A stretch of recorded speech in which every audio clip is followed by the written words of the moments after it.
Good morning, beautiful people. It is Monday, the 11th of December. Welcome to TDA, the day after, your favorite news platform and the home of popular culture as defined by the culture. Right?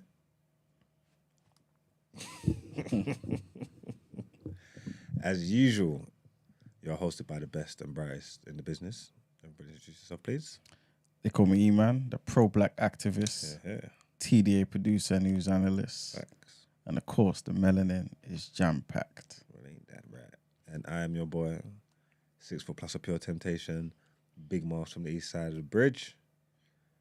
And we got Brenty, Lenty, Plenty, 20. Yeah, Brenty Linty 2020. I can't get that right, you know. I'll never be able to get that right. You will. Well, I don't want you to. The moment you've remembered it, it means you've said it too much. I'm going to store it. Oh, God, man. Everybody all right this Monday morning? Yeah, everything's good. You sure? Yeah, weekend was cool. How was your weekend? I was with my son. How was your Friday? It was all right.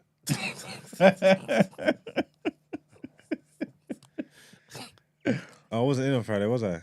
No. I'm sorry. It was an accident. Something came up and I couldn't share the information because you haven't got clearance. Not privy to that information right now. Was it a good show? Yeah, it was good, man. It was good. We had Laura back again. Was you here the first time when Laura came, when we were talking about Congo? Yes. Yeah, she came back again, but this time it was much more about her and her career. She's a psychotherapist and author. Oh, I wanted to be here for that one as well. You know. Yeah, so it was a good one, man. Another good one. All right, then. No special guest today? Nope, not today. That's all right. Right, what was your weekend like, Brent? I Yeah, filmed Pen Game this weekend. It was good. I got, actually, can I announce it now? Because I haven't set up the ticket link. So basically, I'm bringing the tournament back. Okay. Yeah. It's going to be in front of a live audience. So the tournament's called the Road to Wembley. So the final's going to be in Wembley Box Park. Jesus. But I've got all the group stages in Box Park in Croydon. First one's going to be January 21st. So when I get the ticket link, I'll put it in the description so people can get it. It's totally free as well. It's totally free. You just got to sign up and you can pull up. And what's the capacity? 150 in there or something. But I'm giving away way more tickets than that because I'm unruly. Oh, you want to do the... Okay. You know what I'm saying? Yeah. But it's not a motive that you would recommend me coming to, right? I'd recommend anybody coming there. No, I hear that if it is that you want to have a great experience, but it's going to be sweaty and stuff in there. No, man. Box Park's big. And I'm not talking about the end. I'm talking about the entire tournament. Like then, the road to the tournament? Yeah, but we're just doing one group on January 21st. Then I'll do another one in February. Another group in April. Just the final's not till I think it drops in May or June or something. Yeah. We'll put it up. It'll be good to come and see them live though. It's fun. It's a dope day. Yeah. But I've seen a lot of men in there. Yeah, there's galley in there as well, you know. They're just usually behind the camera. Ah, okay. But it's a mixed bag. It's a mixed crew. It'll be fun. It's fun. It's entertaining. So anybody that wants to pull up can do that. Yeah, this tournament's gonna be big as well, man. Giving the winner $5,000. Nice. So yeah, we was doing that. What else? Really good talent coming to there, to be honest. Yeah, no, they're proper, man. They've been working hard on that as well. They impressed me. Yeah. What else was I gonna say as well? I can't remember, man. This week's gonna be a bit hectic for me, man. Because I got the live show on the weekend. Okay. And for whatever reason, I'm always like going down to the wire. I always leave things to last minute to sort out. It's like I get a rush out of it or something. I don't know why I do it because there's no real reason. There's no real excuse as to why I'd be leaving things to last minute. Apart from it's like it forces me to perform. I don't like it though. Because there's things that I haven't sorted out yet that I should have sorted out, that I could have sorted out ages ago. And I've waited till this week. Is it definitely going to get sorted out? Of course, always. Needs to. All right. There's always. Is it then going to affect other programs that you have running? No. We shall be fine. You know what I'm saying? We shall be fine. I'm here. Looking forward to it, man. Gonna be dope. Yeah, man. That's about it, man. That's about it for me. Everybody else all right? Yeah. You need to get some tickets away, though. We do need to get some tickets away. Okay, so while the show's running, because obviously you're the creative genius here, can you just think of a few ways we can give it? We've got 2 tickets to give away on here. You hear that, AI? AI gets to working, man. we got a few tickets to give away. Get creative. Get creative, please help me, because I was thinking about it and I don't know what to do. But they're there, they're ready. So if anybody can make it to Birmingham on the 16th, that's this Saturday.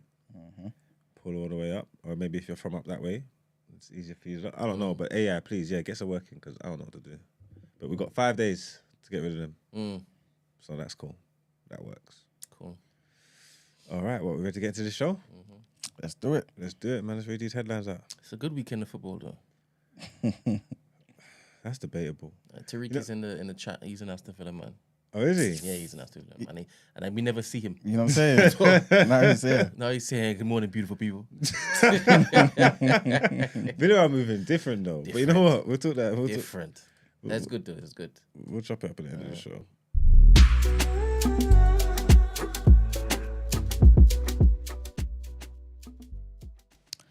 All right, so our first headline. The Qatari Prime Minister said that Israel's bombardment of Gaza is narrowing the window for a new truce. Speaking at the Doha Forum, Sheikh Mohammed bin Abdul Rahman Al Thani said that Qatar would continue its efforts. Good, isn't it? That was good. I have to clip that up. Really tapped into the nation there, innit? He said he would continue its efforts to pressure both sides into a ceasefire. The Gulf state played a key role in negotiating the week-long pause in violence at the end of November, which allowed the release of hostages. Israeli PM Benjamin Netanyahu said on Sunday that the war is in full swing. He said in recent days, dozens of Hamas terrorists have surrendered and were laying down their weapons and handing themselves over to our heroic fighters. He also said that this is the beginning of the end for Hamas. The comments came as the humanitarian crisis in Gaza continues to worsen. On Sunday afternoon, the Hamas-run health agency in Gaza said almost 18,000 Palestinians have now been killed. Next headline, and the Foreign Secretary, David Cameron, he's been putting in work, man. Apparently he made a threat. Is it? Yeah, man. So he's threatened to withdraw cooperation with Scottish ministers after the Prime Minister, Hamza Yousaf, met with the Turkish President, Mr. Erdogan. So the First Minister met the Turkish President at the COP28 without a UK official present, which Lord Cameron said was a breach of protocol. It comes amid ongoing tensions between Scotland and the UK government over meetings with foreign officials.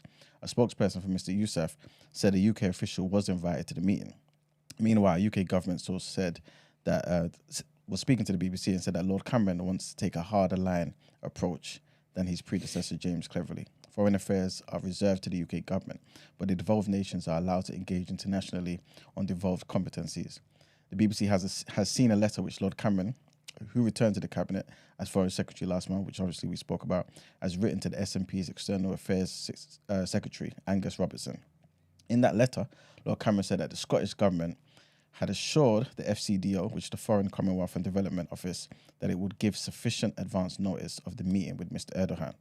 He said it was to allow one of his officials to attend the meeting and was not done.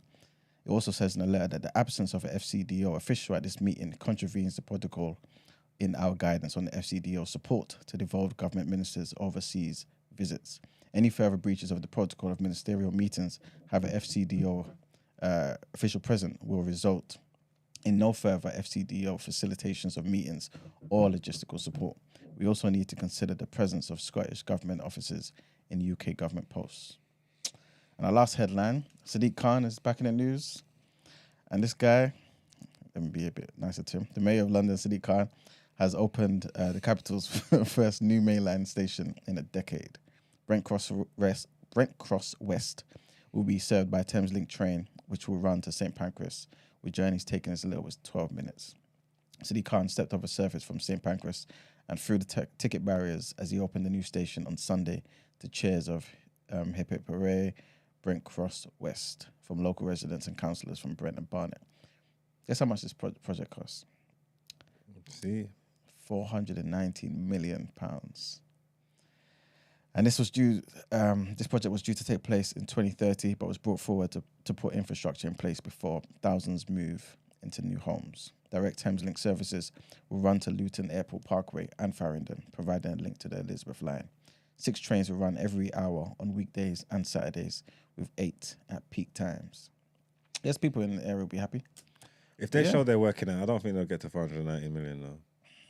They always do this. So, there's always something. Always something. As in inflate the numbers? Yeah, I just don't. When they do that with the cost and stuff like that, I just don't. I know they probably take into account like they probably didn't spend 419 million on it. There might be days where, because of working, something had to close and delay, and they say, "Oh, that day we lost that on this much money," and you know that kind of stuff. But they probably moved the receipts that they spent for 490 million. Whoever's involved with that project, them and their brethren have just got bare big P's and bare big payoffs and all that. Because they're crooks, man. Always happens. There's always going to be inefficiencies, man, when the government try and do everything for you. But it is what it is, man. I said, here we are. All right then, man. Let's get into what you saying topic of the day.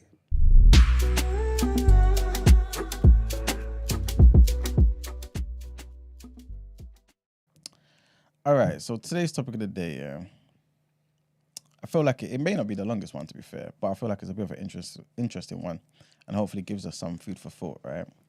You don't know Tyler, yeah? The artist. Yes. Cool. What do you guys think of her? I don't know much about her. I just know she got that Wilder song. Good song. Yeah, it's a good song.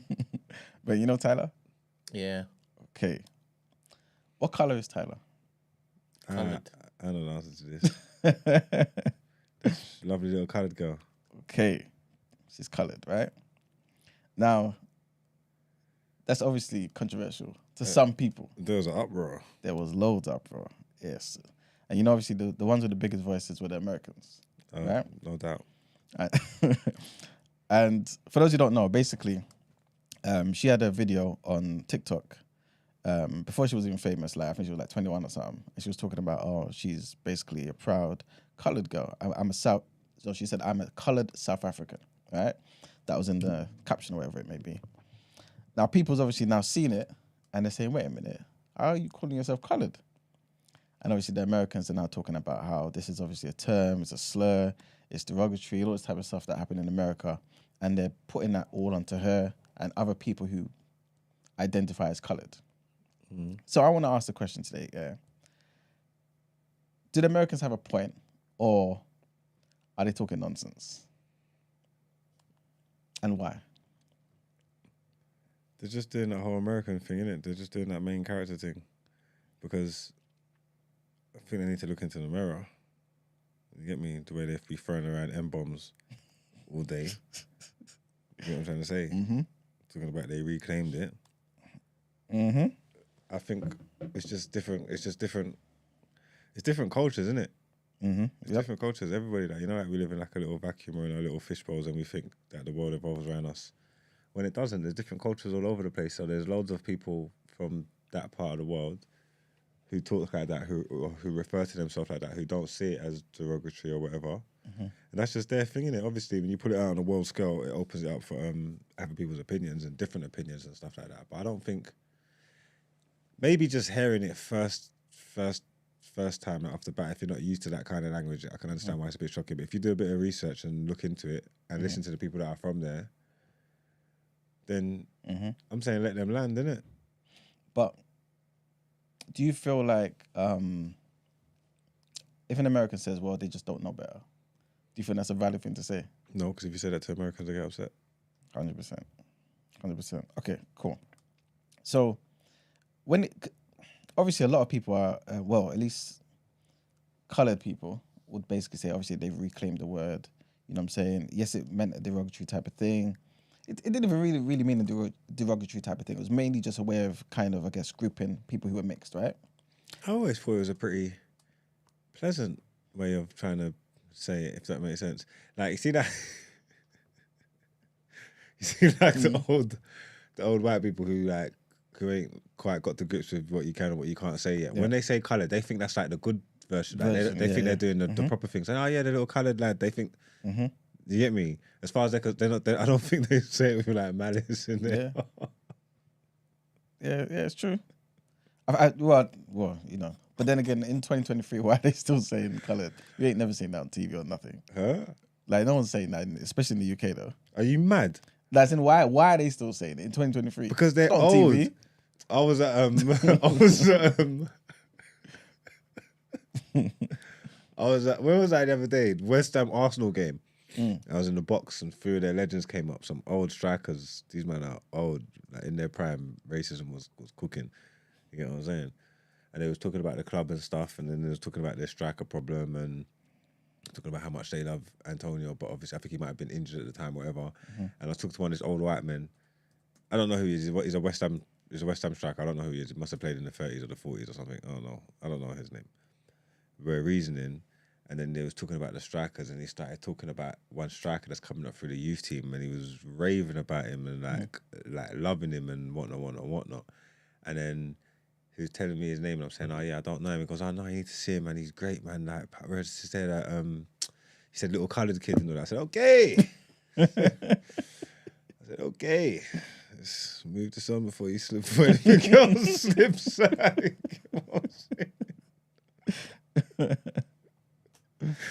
But when he said it, I don't, you know, ignorance is bliss. Like, obviously, I can't speak for a man, but like, when he said it, he wasn't doing that, if that makes sense. Like, he was, in his mind, he was being genuine. In his mind, he probably felt like that was the better version, if that makes sense. I don't know why they would feel awkward saying like black kid or something.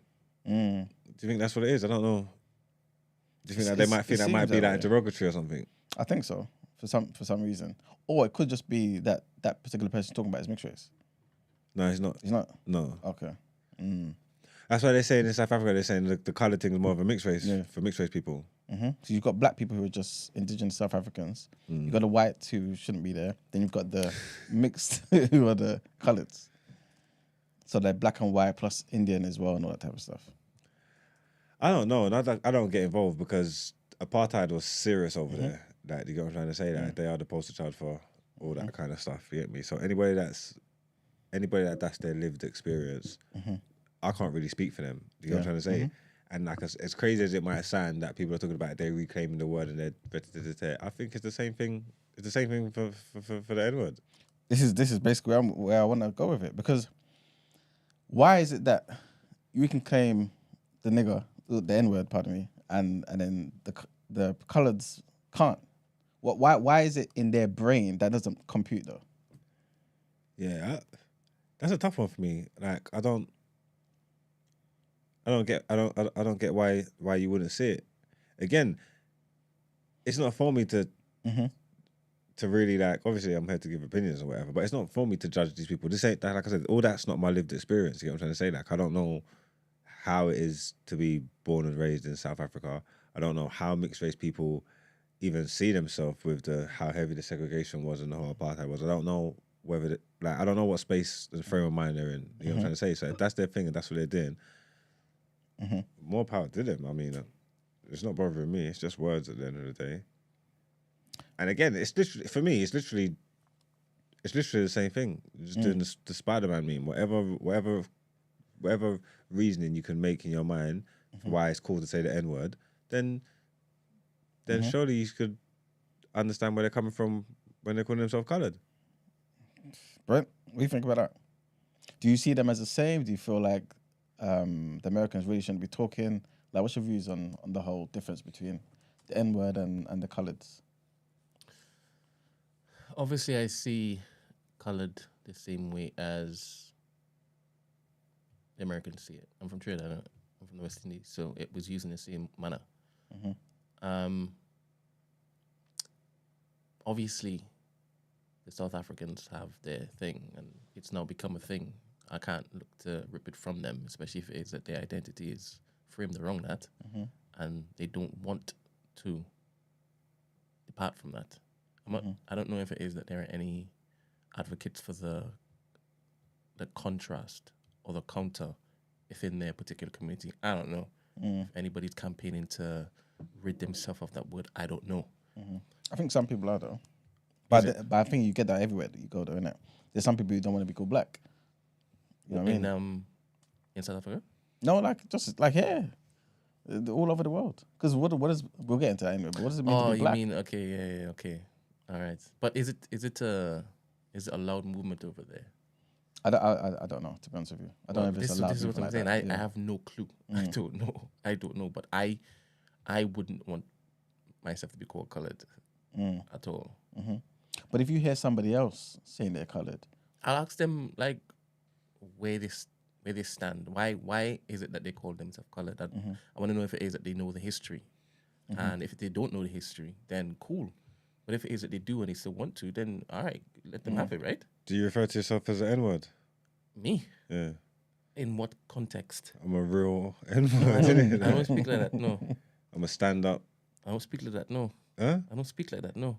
If somebody was referring to you like that, would you be... Who? You? Yeah. Then I'd respond. You'd be calm? You take it as a term Yes. endearment? So it's the same thing? Yeah. Just checking. Because you wouldn't want to be called coloured, but you want to be called the N-word, that's fine. That's not So if what I said you was a real coloured, if I said you was a...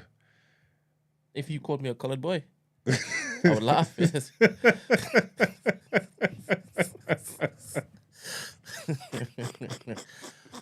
Yeah. Brent, there's a link in there. Yeah. I think link 1, if you don't mind playing it. But yeah, it just makes me think. Well, I mean, I've said this on the show a few times, but to be fair, when it comes to like Another day of Americans trying to victimize themselves. Let's get into it. So superstar Tyler released a remix for her global hit Water with Travis Scott. And this unleashed another day of Americans trying to victimize themselves. Let's get into it. So superstar Tyler released a remix for her global hit Water with Travis Scott. And this unleashed the floodgates of race discourse, specifically around the term colored. Tyler identifies as colored and has worn that proudly, but Americans have pushed back against this because of the historical meaning of the term colored in the US. What they fail to realize time and time again is that colored people have existed for centuries in South Africa, creating their own language, culture, and lifestyle. In South Africa, colored people are their own ethnic group, just like black and white people. What's most infuriating about this conversation is Americans constantly seem to demean and belittle us for trying to explain this difference, showing more signs of anti-African and African hate more than anything else. So tell us what you think about this below. We'd love to know. Who do you think should be able to say something is bad? So, for example, is it possible for me to call myself something, not know the history, kind of be ignorant to all of that stuff around the word, and you come along and educate me on it?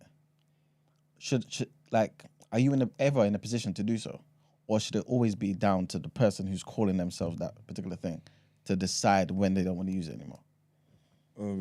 I think it's down to the people who's using it and how they want to use the word and how they want to receive it, and it's nobody else's place to tell them that.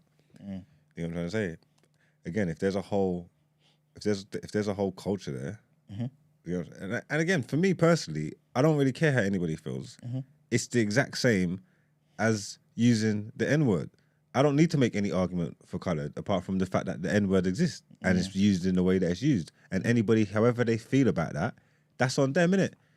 You know what I'm trying to say? Yeah. So they're just doing the whole Spider-Man meme thing. So for me, like, it doesn't matter about whatever the negative connotations, the meaning of the word, whatever all this stuff. All of that literally doesn't matter because it doesn't matter when it's the N-word. You get me? Because you don't like it in your songs and thing. You know what I'm trying to say? So for me, it's literally, ain't no problem.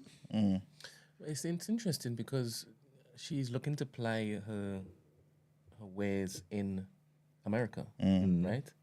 And they are vehemently against that, as in the use of the word because of the history. So when in Rome, no? No, because she's not. She tried to conquer America, but she's South African. Whenever she's done with her world tour and her world domination, she's going back home. This is her culture. This is what she knows, isn't it? So it's not going to change. Why is it going to change for her? And again, I'm not speaking from a place of knowledge. When I say when in Rome, the same way how if I am mindful that a black person doesn't like me using the N-word around them, then I wouldn't use it around them. That's what I mean. Yeah, but it can't be something that I refer to myself as. Even if that's your identity. That's my identity. Like, what's that got to do with you? That's just like we have bare identity issues and identity politics going on where how people can identify as whatever they want.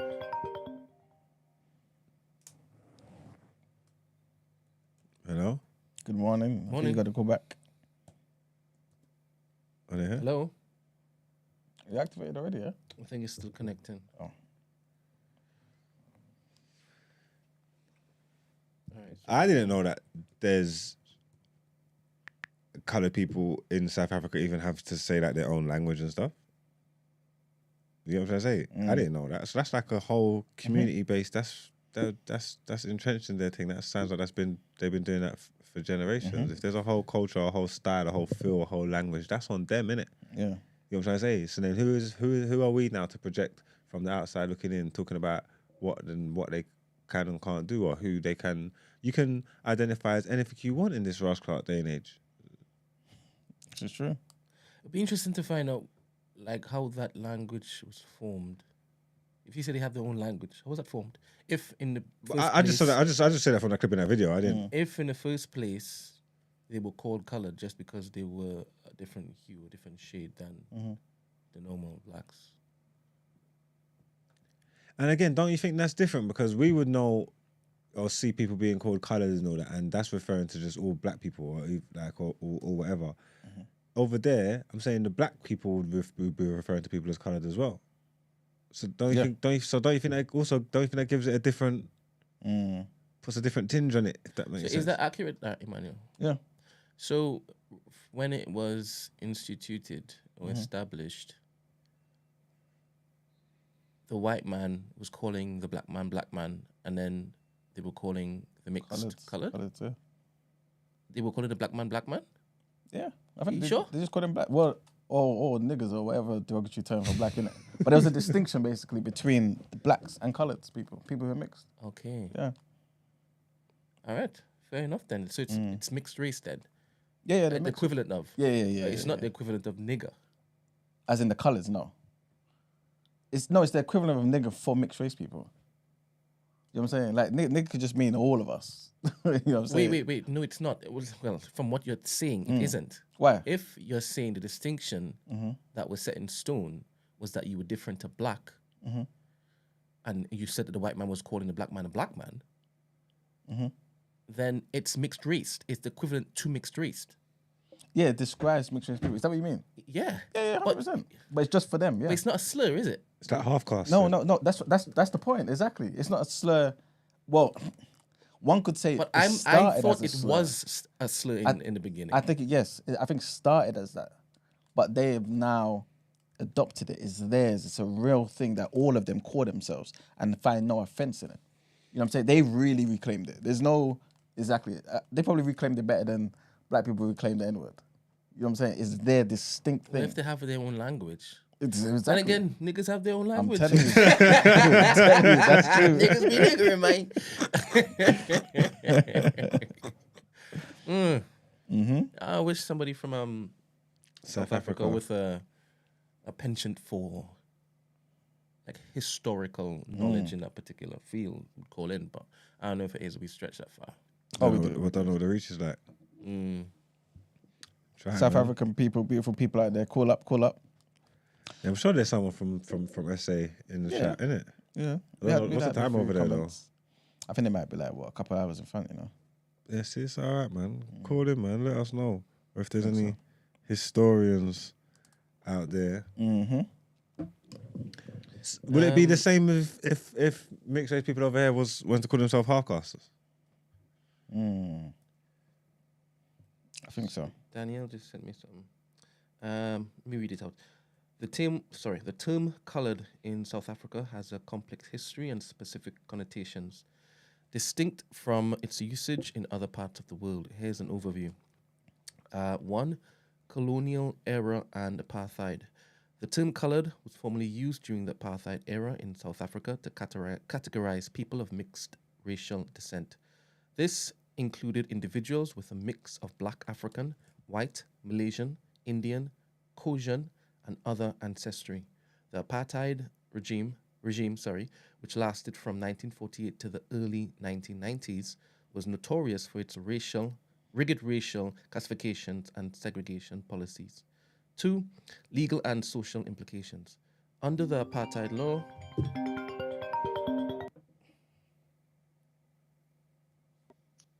Good morning, caller. hello, good morning. Good morning. Morning. Morning. Who's speaking and what are your thoughts? Hi, it's Mother Booth, Melissa. I've been outside. I haven't been in the chat for a long time. I'm back. I am South African, so let me tell you a little bit about it. Yeah, rise again, rise again. You have to rise again for the third time because we are outside in Birmingham legacy. Behavior, no behavior. All right then, yeah, more man. Dead there. And we got to the outside. Anyway. Sorry, I just sounded like good vibes. Yeah, no, that's not offensive. That's what the mixed people, them are called in South Africa. That's who they call themselves. They even represent themselves as Coloureds. So it's not an offense. I don't know, whatever. I just reached in. I'm at work. So I just chipped in and I just said, yeah, my people, no problem. So no, it's not like that. It's not incriminating to call them. It's who they are. Would it matter it's not like would it matter where it's coming from? Would it matter if a white person's calling them coloured or a black person's calling them coloured, or it doesn't matter across the board? No, because that's where they come from. They're Coloureds. They call themselves because they came to our country, remember, to come and finesse our goods. So that's who they call themselves, first of all. So that's how we go with it. So we refer to them as how they call themselves.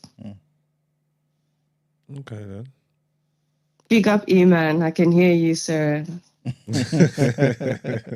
How are you? Esther, big up, sister. What you say? Esther, big up her too. Yeah, big up, big up. Yeah, I didn't come here to talk too much. I just came here to say I haven't been here for a long time, but big up everyone.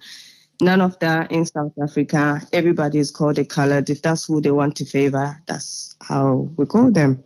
That's how they came with it. That's how they came to the country to do whatever they're doing. So sorry if I'm off topic, but that's how it is. Anyway, guys. Thank you very much. Thank you. Appreciate it. Legacy 16th outside. Bye. Oh no. All right, so I'll continue. Legal and social implications. Under apartheid laws, the coloured classification carried specific legal and social implications. People classified as coloured had different rights and restrictions compared to black Africans and whites.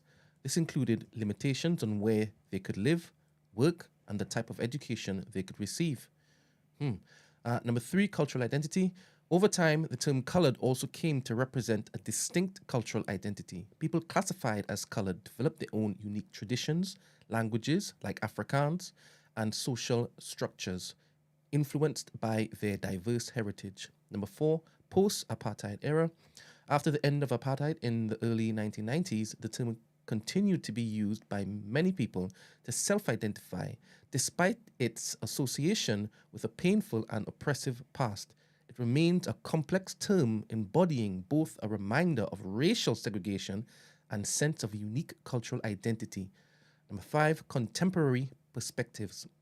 In contemporary South Africa, perspectives on the term vary widely. Some embrace it as part of their heritage, while others reject it due to its origins in a system of racial classification and discrimination. And finally, global context. It's important to note that the term coloured in South Africa has a different context and history compared to its use in other countries, where it might be considered outdated or offensive. There you go. Thank you very much, Daniel. So you do have people who are fighting against its its historical use. Interesting. I guess they would have particular, but yeah, I guess. I think we should bring back coloured over here, man. Yeah, you want to be called coloured? I don't care. Oh, the reactions are back. They're not. They're taking took their Try time. it I was again. doing it No, ages I ago. pressed something. Try it again. Yeah. So I actually took it off because I didn't like it popping up because I can't use it when I'm looking to clip stuff up. But now it's off now. You can't do it again. Go on. See? That's a button now. I like the option. So you want it back because you want to be called coloured? Huh? Huh? Yeah, I don't mind. I don't mind. Only about white people don't. Would you participate in learning a new language? Or starting a new language? What, Afrikaans? No. No, it would be different, right? Surely. Because Afrikaans is a mix of South African, I'm guessing. But you know what? I can't do that because I don't fit into the criteria. Because I'm not mixed.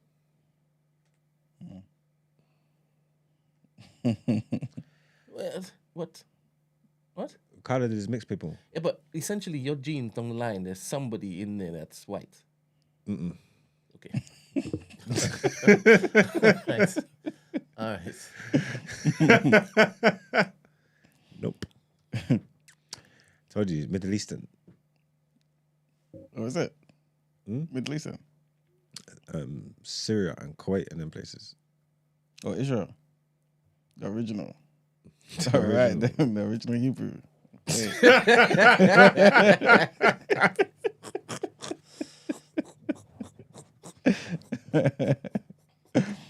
Oh man! I'll start referring to myself as that, you know. Why not? But yeah, man, I wanted to ask, because obviously you can see how the same word means different things to different people, completely, and it's about the same sort of issue about race, identity, and things of that nature, right? And obviously, all of this kind of stems from, or at least you wouldn't necessarily say any of these words without in the back of the mind thinking about an oppressor of some sort, right? Yeah. So the question is, do you feel like all these words, basically, we give these words too much meaning? I mean, words are important and they are powerful, but it's not to say they got too much meaning. Some words got different meanings. The same words have different meanings to different people. That's what the problem is. You know what I'm trying to say? So it's just about how you perceive it, how you receive it. You know what I mean? I don't know how to say that giving words too much meaning because again, like words are powerful. Yep. They do mean something. Or do you feel like perhaps maybe they don't have enough meaning then? Maybe there could be that. You know what I would like to hear? I don't know if anybody wants to call up. I know the numbers in the chat somewhere. Oh yeah, I put the number back in the chat. I would be interested in hearing someone that has got an issue with the coloured word, but can try and convince me that the N-word is fine. That would be interesting. I want to see that kind of mindset. Because I'm sure there's people out there. Yeah, we call them Americans. I wasn't sure if you understood what he was asking for. No, but there's probably English people that feel like that as well, though. I don't know. I haven't read that. I haven't checked the temperature in the chat. Where are we at? Fernandes is talking about Aston Villa, to be honest. God damn. But yeah, but like He's gassed. because also, do you feel like it's the same as again like terms like black? What is that a derogatory term now? No, what if it was? Because I mean, to some people, it would have been termed as a derogatory term. At the end of the day, it's not what you called yourself. So if someone comes in the room and just calls you something else, and then with time it just sticks on you, and you start calling yourself that. Is that not exactly the same as coloured, or the N-word, or anything else? Because you, like, white people or other people saw you and called you something that you never called yourself. You know what I'm saying? Is maybe if we don't see it as derogatory, is the problem with us that we don't see it as derogatory? That's not what we was before we met you people. Well, white people white before they met us either. Probably not, no. And it's just descriptive terms. But it just doesn't it rob you of some sense of identity? Like, what really is the difference? Because there's some people. Look at the woman that we saw the other day, that we put in Out Ere. He was saying, "You're black." That meant something different to her. You know what I'm saying? The same word, but it definitely meant something different. Yeah, it was weighted when she was saying it. Mm-hmm. I guess that's just because of how she sees black people, isn't it? Yep. But there would have been a time where most people, depend on who they met, to be fair. Because I think if they had met like the Moors and certain people like that and called them black, it would have been different. Or the Egyptians, right? But post meeting like West Africans meeting white Europeans and things of that nature, if they would have called us black, I don't think there would have been any positives in that. You know what I'm saying? It's definitely to make a distinction between them and us, but they knew what we were. Like, we were different tribes and we had names. But then you throw us all together, send us away hundreds of miles away and call us one thing. Why is it now, today, hundreds of years later, we're happy with that? And we call it that with no issue at all. Well, you can speak to that because you're a knowledgeable man. You get me? You aware of history and stuff like that, and you're proud to be black. So where's that come from? I think context though, because like to me, in a particular context, obviously I claim being black, I'm pro-black, all that type of stuff, but I know that it doesn't mean anything. You know what I'm saying? Like, why am I black? I'm a Yoruba man. That's what I am. You know what I'm saying? My people, we called ourselves that, and that's it. But that's only in a particular context. So if somebody says to me, "Oh, I'm not black," and they mention their tribe, I would always thumbs up it because I understand. Okay, you're thinking on a certain wavelength. You know what I'm saying? So do you agree with them like Afro-Latina man who talking about they're not black? Like I've seen that kind of stuff going around. I don't know where these people from. Maybe like I don't want to say Honduras. Where are these guys from again? I can't remember where they're from, but I know they're Afro-Latino. You get me? Because just from the hue of their skin, they're black people. Yeah. But they're saying they don't want to be called black. They're saying I'm not black. I think it depends though, because I think sometimes they don't want to be called black because they don't want to be associated with us. They see us in a particular light, so they're like, I'm not with these guys over there. You know what I'm saying? I'm not the same as them. Whatever you're trying to do, I'm not them. You know what I'm saying? But if they meant it in the same way I'm meaning it, where it's like, cool, don't call me black. Call me, and it's specific to their tribe or specific to what their people were for hundreds of years or thousands of years, then it's a beautiful thing. But I think it's down to the intention of the individual. So he said, don't call me black. Like, you're not a black man, you're a Yoruba man first. That's how you feel. So what about people that ain't got no tribe? This is where the context comes in. This is why I understand it. And so this is why I can identify being black, because it's me understanding and wanting to be part of that family that all of us are part of, and understanding we have one common oppressor, one common enemy. You know what I'm saying? But in a particular context outside of all of that, if I'm back home, it's just like when Esther's mentioned this many times before, like back home, no one says, "Oh, I'm black." It's not real. It means nothing back home. Because everyone's always looked this way. You know what I'm saying? There was been nothing different. Everything that distinguished us was our tribes and our languages and how we carried out certain rituals and, you know what I'm saying? Like everything that was unique to us. It's only in the global stage where that means something. And that's basically how I see it. I remember even, what's his name? Kendrick must have said something in the line. He said, what do you say? I'm an Israelite. I ain't black no more. Something. You know what I'm saying? Like, as soon as he said that, I was like, okay, cool. I understand exactly what you're talking about. Because what does black mean? You know what I mean? So, sometimes in a particular context, when you're labeled as black, you're robbed of your identity and robbed of any sort of real root system. You know what I'm saying? Because how far does black go back? Yeah, but then also there's, like you're talking about reclaiming words and stuff like that. So there's a strong movement of black empowerment, isn't it? Yeah. You know what I'm trying to say? So when people are working towards changing what the word means and the connotations of the word, then it's the same thing like the N-word, isn't it? It's like it's reclaimed it. It's just like I'm saying, it speaks to the other side of of being pro-black and whatnot. It's not necessarily the same word now, innit? There's greatness in the black. Oh no, I'm not saying there isn't any greatness in it. That's why I can still identify with it. You know what I'm saying? There's greatness, 100%, but it's not an identifier of what I am. Like if you said, okay, he's black and went to his house, your experience would be completely different over there than the experience of this guy who calls himself black over there. Black is not a nationality. You know what I'm saying? It's descriptive. That's it. You know what I'm saying? This is why, and what's crazy about it is the fact that you can be black here in America, go to Sri Lanka, go to Australia where the Aboriginals are, and see someone blacker than you, and that person's not black.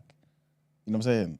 They're not black because it's more than skin now. It's you know what I'm saying? So I understand it, and it means a different thing. Is it, you know what I'm saying, in that particular context. But again, it only goes back a few hundred years ago. My tribe maybe goes back thousands of years. You know what I'm saying? Like, all of our identities are real things that's been carried on from generation to generation that mean something. So in a particular context, yes, I'm black and I'm proud of it and I'm pro-black 100% to the core. But at the same time, what does it mean? So essentially, you had a neighbor in Nigeria. Let's say you were born and lived in Nigeria, and that person was white. Where you say that you're not black, you say that you're Nigerian. They could also say they're Nigerian, right? If they were born in that there. Yes. Yeah, exactly. Both of you and they would could be show Nigerian. me, and they could show me the passport and be Nigerian. And both of you will be Nigerian. And both the of us same will way be you say Nigerian. that you don't want to hail yourself as black. Don't call me black. Call me Nigerian. No, but I wouldn't call myself call me Nigerian, not at all. I know Nigeria's fake. Before what? Nigeria's not even 100 years old. So what would you want I'm a to Yoruba identify man. as? I'm a Yoruba. He All can right. never. That white man So can never be that. Why can't he be a Yoruba man? No, he can't be. I'm 'Cause it's not in his asking, blood. don't just say that. Because it's not in his blood. Suppose, all right, Impossible. where does it start? From thousands of years ago. Because are you saying that the first man was a Yoruba man? With everyone life in the planet. Yes. I mean, it's quite likely. Because it had to start somewhere, Yeah, right? And it started somewhere when a land was classified as Yoruba land. yeah. Suppose way back when his ancestor was next to your ancestor when you all decided to sit around campfire eating dog. God forbid. So Yeah, he's a white man. He's got 4, 5, 6, 7 generations. It may not even in be white Yoruba. though. It may not even be white because you say it's in the blood. So he could have slept with this particular savage pagan and decided, all right, cool, let's bring them in here and then continue the lineage. See, oh, you're saying that you're Middle Eastern? The same thing could be true. If you're saying it's just by blood, the blood could, could dilute in all sorts. But he can call himself Yoruba man. But that he's from Yoruba land. Surely, by those metrics. But he can't though. That's what I'm saying. Why? It's an ethnicity. Wait. What? Wait, when you say it's an ethnicity, I just told you how he can be a different hue, a different shade to you, and still be a Yoruba. Okay, explain it to me again. How can he be a different hue and shade? We need to go back to the very beginning. How did Yoruba start? It would have come. The only way he's going to understand is if I go back, right? Okay, it. It might have been, for example, us migrating from, let's just say we migrated from Sudan, right? Thousands of years ago, right? And we would have moved over there, maybe in search of something better, or this, that, and the third, whatever it may be. A group of them moved. And at that point in time, they would have come up with obviously it would have happened over hundreds of years, right? But perhaps your own mythology, your own start, your own this, your own that, right? And everyone there would have identified as this is what we are. Plus the language would have confirmed that. It would have changed with time and everyone would have been on the same sort of understanding. It's the same way every culture is pretty much made, right? And then that's exactly what you would have been. Now, to be Yoruba would be only the people from that group coming out of them. Those are Yoruba people. All right, lovely. So you have a brother, right? Yeah. And that brother has decided to sleep with a Danish girl. Is the son or the daughter of that union Yoruba? Potentially. Depending on if they identify with us. And If they do. yeah. And let's say that particular son has another unsacred union with another Danish woman, and it further gets diluted, and it comes out white. And isn't that person also Yoruba if they decide to identify as that? Are they still with us, by the way? Or have they Yes. gone to No, Denmark They and come pulled back? the Dane and they said, come over here. So these people are living alongside us? Yes.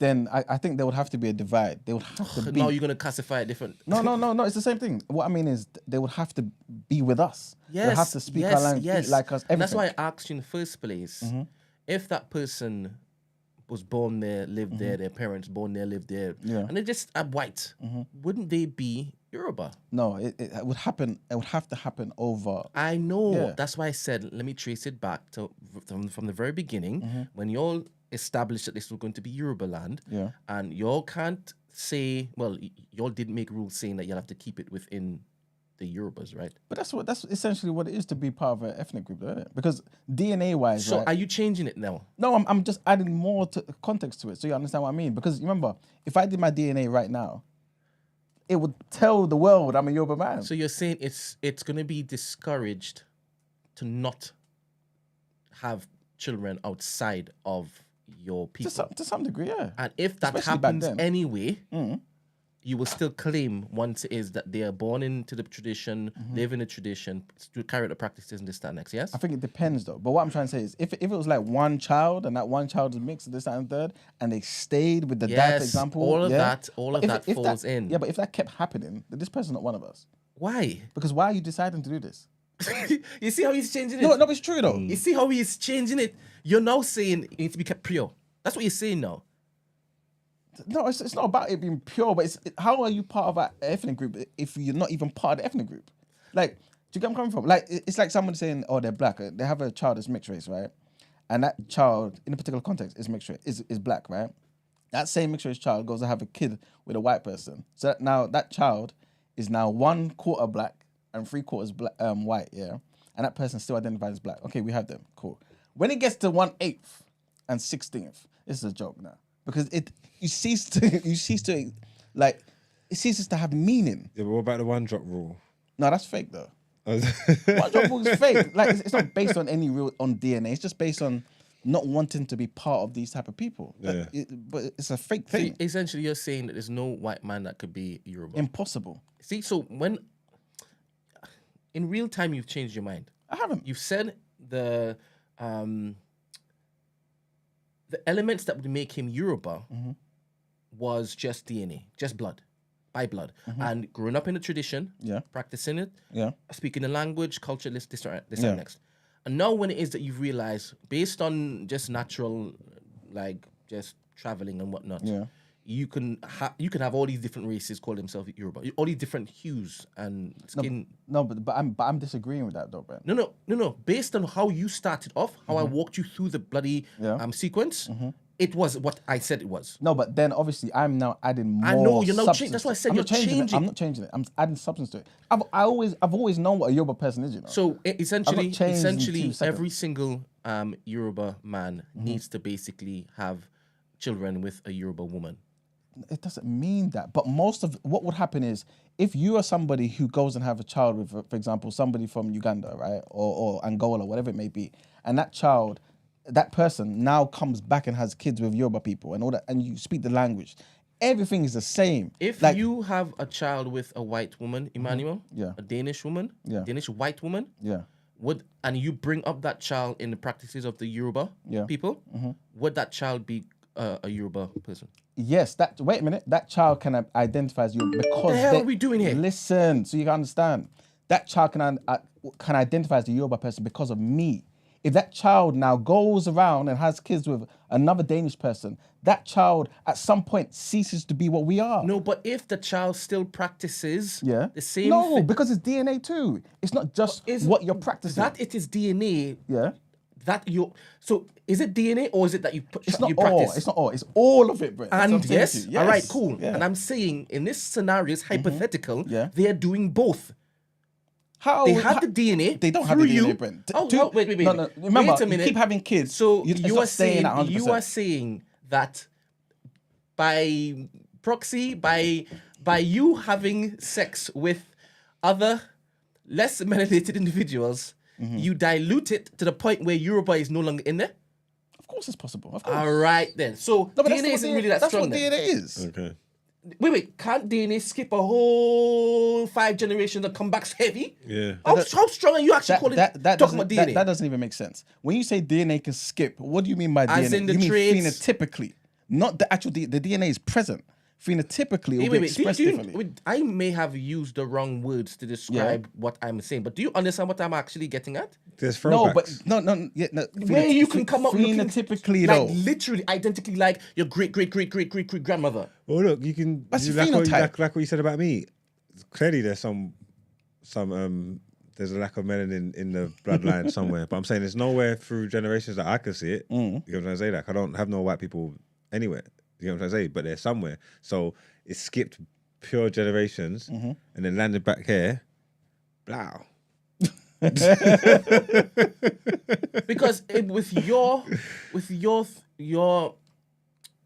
thought process, the very first man you are a descendant of. Yes. Yeah.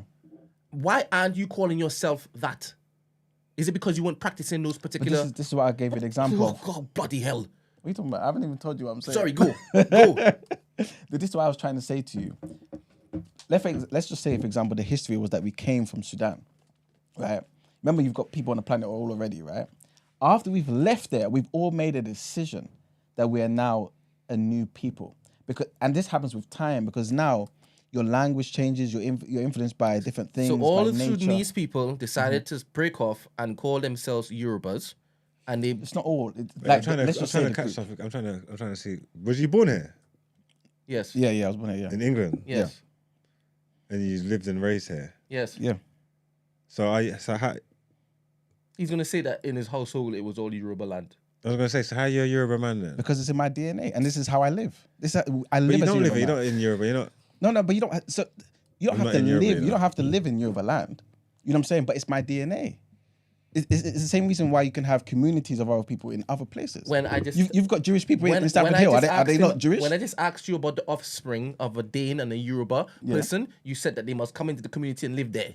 So you, They're that means mixed, though. They're mixed. but you don't have to go into the community and live Why? there. I'm there. I have as much rights to that land as somebody back home. I'm but a then- Yoruba man by blood. But then DNA and blood's got to count for something. Then if his dad's half. Together. That's what I'm saying. Together. You can't have one or the other. Together. I have both. You know what I'm saying? And so does everybody. Christy has both. Esther has both. We all have both. We can go anywhere we want. She's solid. She was born there. In fact, no, actually, Esther was born here. There you go. Really? So, yeah, she was. And then she went back when she was young. Maybe. Yeah, she said it on the show before. He might be onto something. That sounded familiar. That's how it is, man. Oh, was she? Yeah, I think. She did might have said that, innit? Mm-hmm. This is why you can be a nationality and stuff. You can just get a passport and you're part of that nationality. You can't be part of the ethnic group. You know what I'm saying? I'm Ghanaian national. You know what I'm saying? I just feel. But I'm not Ashanti. Hey, is it possible? Yeah. Is it possible for you to not have any connection to your identity as a Yoruba man, right? And this is 1 degree of separation, by the way. Your parents full on Yoruba, but you said no. I'm divesting from that. I'm gonna be a rock boy, whatever. Mm-hmm. And there to be a white person who is fully 3-4 generations into that particular lineage, and them come to say, I am more Yoruba man than you. Can I ask you, what do you mean by the white man's been 3 generations? He has lived in that particular culture, community, practiced whatever practices, traditions, this and the next. But he still had kids with white people there. So he's like, it's almost like he's got his own home of a white home in Yoruba land, and it's been there for 4 generations of just white people. Is that what you mean? Some of them have mixed with the other black Yorubas. Okay, so which one are we I'm just talking about the white man. So the one I've just plucked a white man from that mix of colors. So he's not white anymore. He's mixed then. That's what I'm asking. No, he's white. So let's just say the great granddad who first got there. Is that what you mean? I don't want to complicate this. Okay, go on. I'm asking you. Mm-hmm. You right now would say you're Yoruba because of your DNA. Yeah. If you didn't practice any of it whatsoever, and you didn't identify with any of it, even though your parents are full on, and you said, nope, I'm cutting off. This is where the curse stops. God forbid. God forbid. Yeah. And is it possible for a white man, 5 generations being in that particular lifestyle, I mean, let's say 25 generations, it just so happened, and it could be that stupid culture example that you just said, where all of them have a community, but they're all practicing the Yoruba tradition. They just happen to be white. And in their family, it's mixed, but this particular gene hit him, and he's looking like his great-grandfather as opposed to his father, who is mixed. And he's white. Okay. I feel like I lost you somewhere, but okay. So let me try not to lose you, because I think this is very simple for me in my head. I'm just not explaining it properly. Wait a minute. Okay, go on. You currently say you're Yoruba man. Yes. Suppose you divest from that completely. Don't want it. And all I've got is just the DNA. All you have is the DNA. Cool. Yes? And there's a white man who has the DNA because his great-grandfather had relations with a Yoruba woman. Okay. And for the next 5-10 generations, they've been intermixing. Whether it was pulling a white person from a particular community or a black person from that community, but he's kept it within that community. Okay. Traditional practices, everything. Okay. And this fella that I'm actually comparing you with, he just happened to have really, really, really, really diluted genes from his great-great-great-grandfather, as opposed to his mother and father, because they have mixed blood in, mixed DNA in them. Would he be more Yoruba than you? No. Because of your DNA? I would say yes, because of my DNA. But also, I don't think you would say somebody's more Yoruba than somebody else, to be fair. Because you're either part of that ethnicity or not, right? I think the fact that I've got full-blown 100% or let's just say 90% DNA of Yoruba people, that's one of the biggest identifiers, you know what I'm saying? So even if I denounce it and say, oh, this is not who I am anymore, You initially said that black is not a thing. You initially said black's not a thing, right? Yeah. And it's more sort of DNA. Yeah. So if he has the DNA, shouldn't he just be Yoruba? You said black is not a thing. Remember, so you can't classify him as a white man, or you can't classify yourself as a black man. You classify yourself based on your DNA. And he has the DNA in him. That's what I'm trying to say to you. But remember, how much of the DNA does he have? Are you telling me you have the full DNA as the first establisher of Yoruba land? I think I have enough of it. 100%. Is it just a thinking thing? No, I'll tell you why. Because remember we spoke about doing our DNA test. Remember you said you done yours before, innit? My mum done one. Okay, cool. And I said I done one before. Yes, my DNA. I basically my DNA. If you took my DNA right now, you could use my DNA to determine if somebody else is Yoruba. Sorry, wait a minute. What is this based on? Have you done any tests? I just told you I done my DNA test. What DNA test did you do? A proper DNA. I need to find the company. You know the proper DNA. You haven't test. framed this. We spoke about this ages ago. Now this needs to be a thing. Yeah. Yes. I need to see this now. Because there's certain people that contact me right now who are saying, I don't think Emmanuel will be happy when he finds out the results of his DNA test. Oh no, I'll be happy. I'm not from somebody else. Do you realize that different companies give out different results? It doesn't matter. All of them would say I'm majority. When I said majority, different companies give out different, and you say it doesn't matter. Do you know why? No, it won't. I'll tell you why. Because if a company, for example, you two are companies, right? Anesta and whatever, right? And Gina, if you guys are all to test me, you may come up with 99% Yoruba. Esther may say I'm 92%. But you say, no one's giving me less than in the 90%. Meaning that's what I am. Esther says she's born in London. Told you. Yeah. Told you. Raised in Nigeria, then back to London when I was 13. So she was born, and then they quickly to go back, give her jabs and whatnot. And she was raised from since she was 0 to 13, and I came over here. What's the matter? Where you was born or where you was raised? It means that she's more Nigerian than Emmanuel. That's fine. Yeah, I'll take that. Nigeria only existed 100 years ago. I'm a Yoruba man. That's fine. All this stuff is fake. That's what I'm saying. Remember, these lines were drawn. If you're telling me that Yoruba people will not accept white people as Yoruba, then cool. I mean, that's what you're saying. That's what you identify as. We wouldn't. That's what you identify as. But however, it's when I said how much white. DNA test cost? When I say white, you should be contesting that because you should say, what is white? No, but I know what you mean, though, innit? When you say that. Well, that's nice. Yeah, of course, but I know what you mean. I know what you mean, innit? And plus, you said Danish, and all of them people there are Scandinavian, so I know what you mean. Are there any lighter skinned people in your family?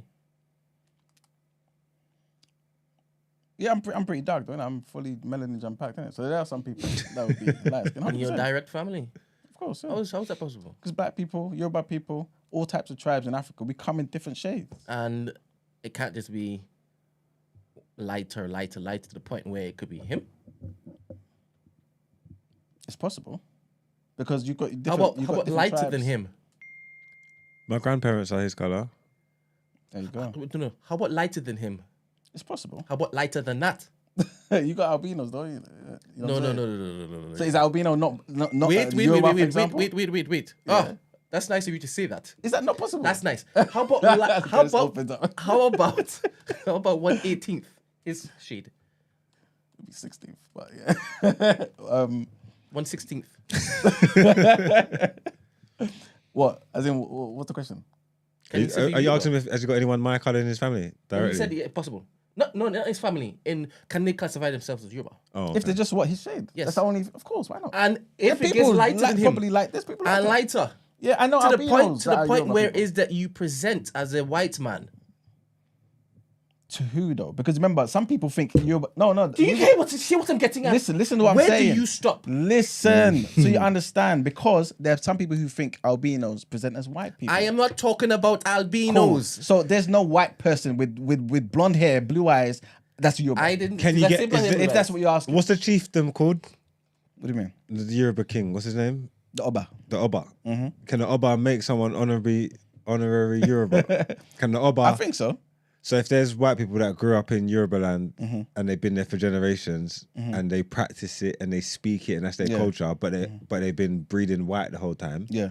But the whole time they've been Yoruba people. When you talk to them and say you're not from Yoruba, they say, are you crazy? The Oba told my great granddaddy, you are Yoruba man from this day forward, as they live and they practice, but they don't have a scent of DNA in them. Yeah. Is that a Yoruba person?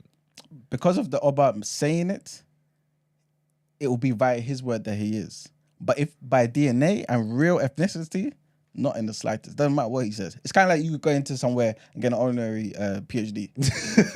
Yes, I am a doctor. You can see it on my passport now, but am I really a doctor? Have I put in the work? No, but they put in the work. They're, say, 3-4 generations deep. It's funny. That's where they've been. It's funny you say that, because there is a woman, I think she came from France, right? She passed away maybe a few decades ago. She was like that. So I don't know about her children. I don't know if she even had children, to be fair. But she moved to Yoruba land, proper entrenched in Ifa. All the stuff that Yoruba people run away from, she was there practicing it fully. She's not a Yoruba woman. She likes us. And they may like her. But she's not one of us like that. You know what I'm saying? Because if, for example, I don't know, 1,000 years from now, 10,000 years ago, Yoruba people didn't exist, God forbid, to the highest degree, right? And people came trying to figure out, what were these Yoruba people like? And they found her bones, and they did the DNA, and they were able to show this on a phenotypically and all this type of stuff. That would be a poor representation of what we are. That's not us. Do you get where I'm coming from? This is a friend. We brought you in. You stay here. We treat you. We've adopted you, but you're not us like that. You know what I'm saying? That's what it'll be. Okay.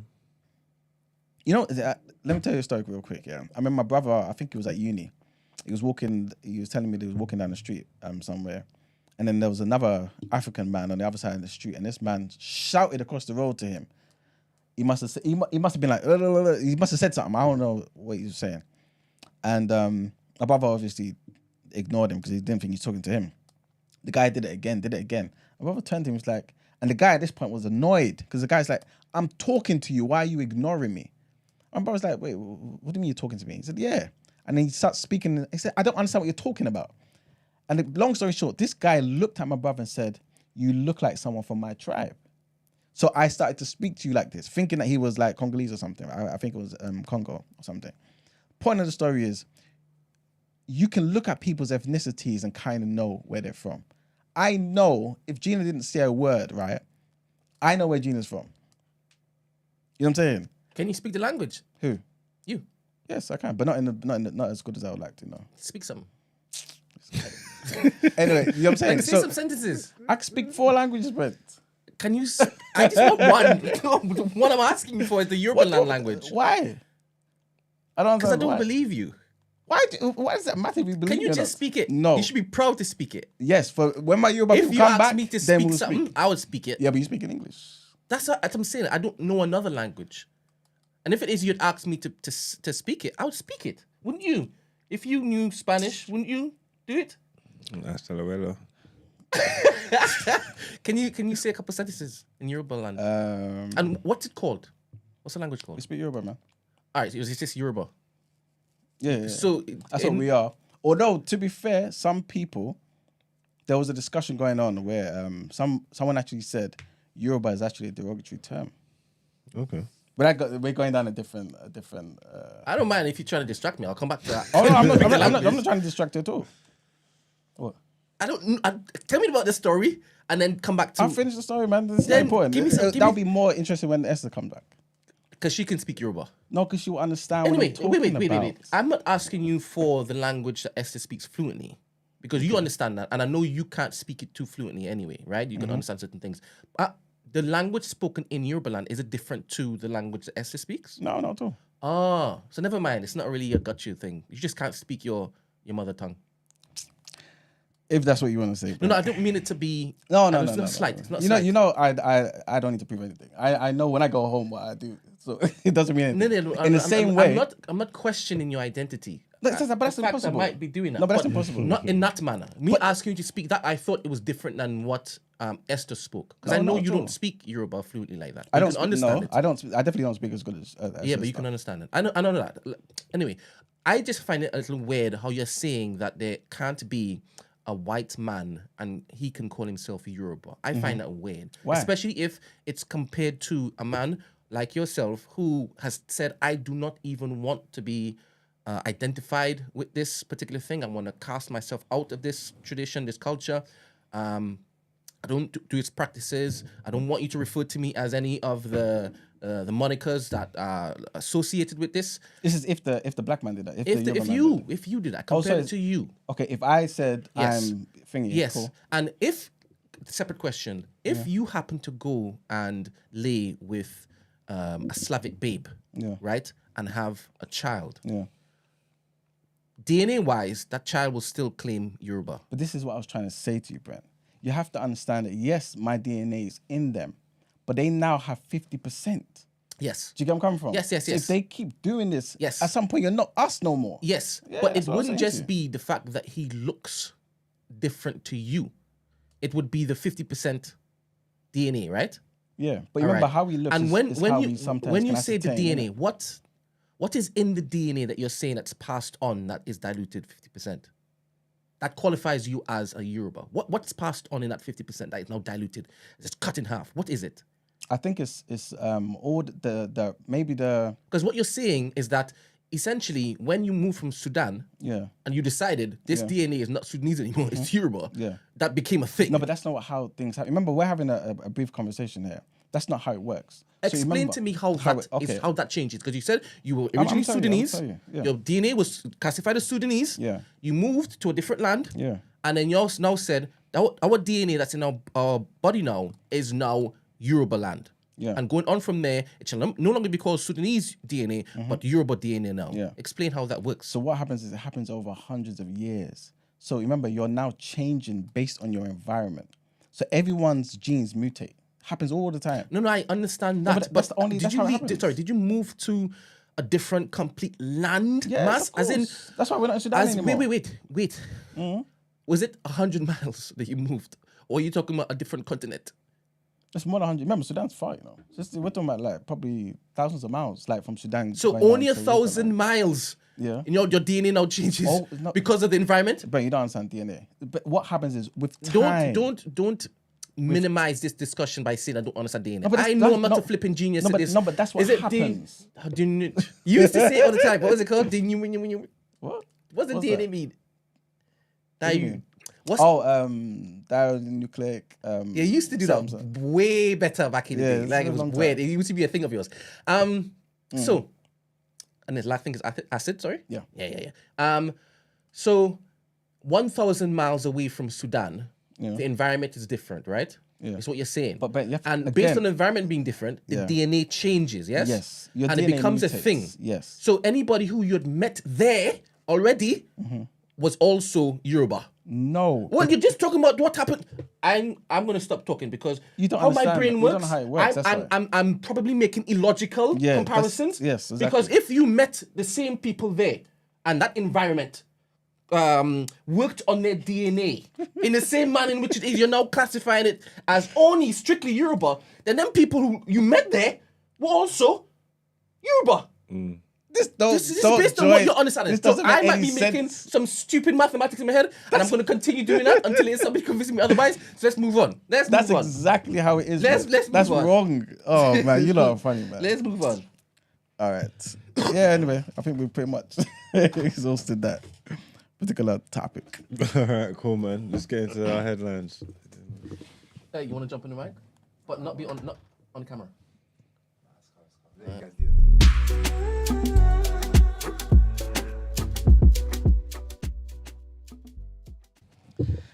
All right. So our next headline: the BBC has sparked fury over plans to spend £14.5 million on luxurious news studios, whilst hiking the license fee.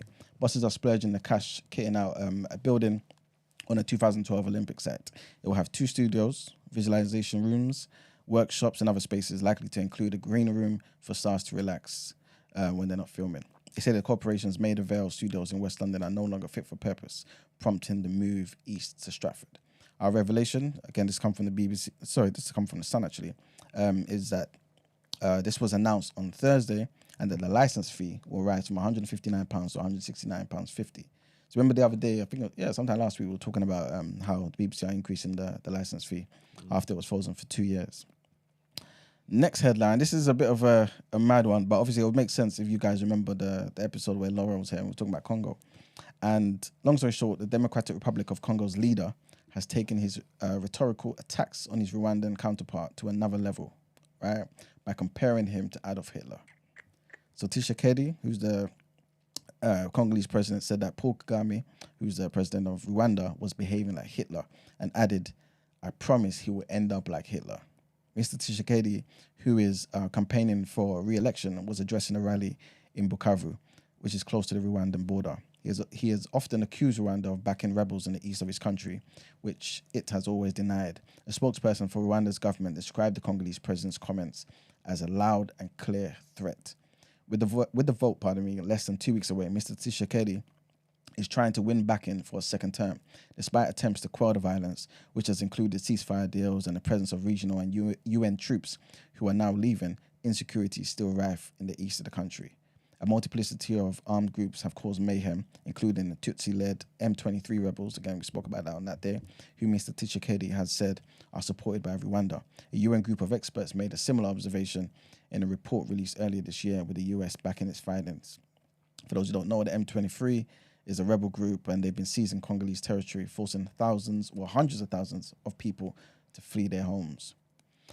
And the last headline, Ruth Perry's family has called an Ofsted chief inspector to resign immediately after it was revealed that its lead inspectors will spend just 90 minutes on a briefing to address concerns raised by the head teacher's suicide. Sorry about that, guys. Trigger warning. Remember that time? Mark, you were definitely in that day. We were talking about the head teacher who was getting under so much stress and pressure because of Ofsted. This was months back, but you remember? And to what end? Yeah, she committed suicide. And we're talking about how she was it was so much pressure, stress, I think I remember. Yeah. Basically, this is them. Basically, Julia Walters is this head teacher's sister, and she said that the shocking response showed by Amanda Spellman had lost the plot. That Amanda Spellman had lost the plot as chief inspector and should resign now ahead of her term finishing at the end of the year. A coroner last week concluded that Ofsted's inspection of Perry's school contributed to her death. After the verdict, Spellman announced a delay to inspections this week for training on recognizing and responding to visible signs of anxiety during visits by the regulator. However, an internal Ofsted memo, which was seen by The Guardian, shows that the national briefing planned for Monday will be a 90-minute online webinar and Q&A session, followed by a 30-minute regional forum for follow-up online meeting. Yeah, basically they're just upset that nothing's really been done, man. Especially when there's a report showing that the presence of this Ofsted thing is directly led, or there's a correlation between that, coming up and the head teacher who committed suicide. Sad. But that's it for headlines. Time to pay the bills. All right, and time to get into people's journal. Yeah, there's no people's journal.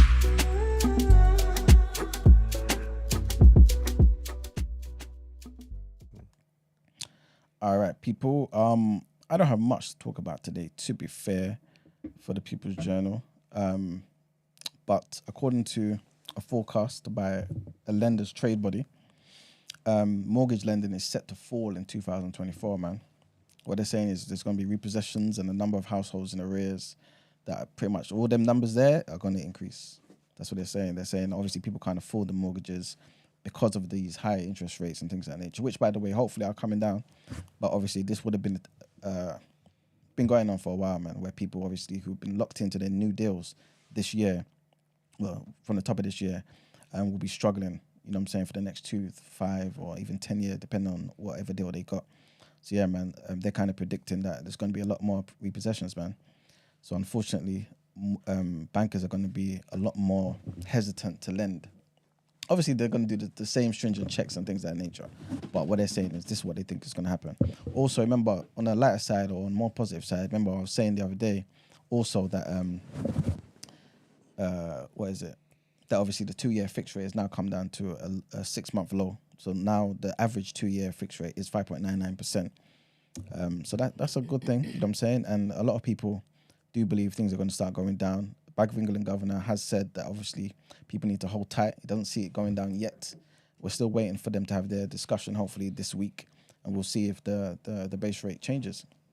I kind of predict it will kind of stay the same, to be fair. I don't think they're going to be in a rush to lower it anytime soon, to be fair. But we'll see what happens. Also, Brent sent me something the other day, which I missed, and this is basically a change to, I guess, how the government want to handle people's side hustles. Shout out to Heather. Big up Heather every time. And actually, this was actually done prior to the autumn statement. But what it pretty much is saying that a lot of these organizations, these jobs or whatever it may be, where you've got obviously your bank details, where they send you your money, their payments for your side hustle jobs, yeah, they're going to have to sign up to a new scheme where they give all of your bank details to HMRC. So if they're seeing money coming in, these from these second jobs, they're now going to factor that into your overall amount of money that you're earning, and they're going to tax it appropriately. For those who are just listening to audio, I think it's over £1,000. yes. So everyone has £1,000 allowance, right? But of course, that's going to be gone in no time, especially if you're doing a bloody side hustle, innit? Especially if you're an adult and you're doing side hustles. You're doing it to obviously get a lot more money. But yeah, £1,000 is the allowance. But anything over that will be taxed, unfortunately. So that means people who are doing delivery driving, if you're doing something like, you know, like, what's it called? What's that? Fiverr, all them upstart type thingies, anything that you're doing where you are earning money and it's coming in digitally. I'm not sending any hints, guys, but if it's coming in digitally, then, yeah, HMRC will have access to your bank details effectively. Obviously, that organization, that company will have to sign up to this particular thing, but that's basically the same type of logic. In the same way they did this thing with crypto as well, or any of these exchanges would have to inform HMRC about those people who are taking their money out and things of that nature. Because at the end of the day, that's the only way they're going to find out, innit? Kind of. But apparently, HMRC are really investing in a lot of new technology and whatnot, and a certain infrastructure where if they wanted to, they could actually have access to your bank details live. You know what I'm saying? So it's going to get harder and harder, man, to keep your money. And, you know, obviously everyone was planning to give it to them later. You know what I'm saying? But it's going to get harder to do it in your own time. You know what I'm saying? So yeah, that's pretty much it, man. So if you're renting out a spare room, if you're renting out your driveway, all these type of things, man. You've got a second-time, part-time job. Yeah. Be careful, guys. You know what I'm saying? If you want to arrange a new payment, what do you call it? Way of receiving these payments so that you can give it HMRC in your own time. Obviously, this is not financial advice. Then, you know what I mean? Maybe this is the time to do it. Because from 2024, next year, it's going to be enforced. And that's it for the People's Journal. There ain't much today. All right, let me just read out the result of the poll. Racial identity versus racial slurs. What are your thoughts? 48% say all slurs from white supremacy. 41% say colored is fine in the South African context. 10% say N-word has been reclaimed. Interesting. Mother Booth. I'm sure I'm pronouncing that wrong. You said that your father might want to call in. We'd love to hear that fine man on the phone. Yes, 100%. Great, absolutely great. I'm guessing he's South African? Remember, it's DNA, bro. Oh? It's in the DNA. What happened? I can't be Yoruba, my child's not Yoruba. No. What I'm saying is it to do with the topic? Yeah. I think it is. All right, okay. Cool. Please get your father to call in. Or if it is that we can schedule in a call with him another time. I don't know if he's actually available right now, but yeah, we'd be interested to hear his thoughts. Thank you. And time to move on to Motivational Mondays. Mondays. Did you talk about Rishi Sunak changing all the laws and things? Which laws? The Rwanda stuff. Yeah, we did. yeah. I think it was the Friday that you. Yeah, on Friday. I see you didn't even tune in. No, I was actually busy. Sorry. Did you watch that though? What You Rishi would done? have watched it, yeah. I haven't watched it, but I've seen The it. backlash from it. All his antics. Yeah. It's just Rishi's crazy, isn't it? Yeah. He said whatever it is that you guys placed in front of us to get this done, it's all removed. Listen, it's not illegal anymore. That is mad. Man said, you just said it was illegal. Well, actually, turns out it's not illegal anymore. That's blocked. Oh my goodness. They're sick. All right. All right, yeah, Motivational Mondays.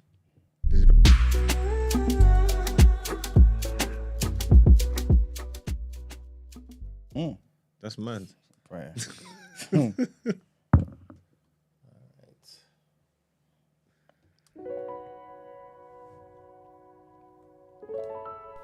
Ours is not the struggle of one day, 1 week, or 1 year.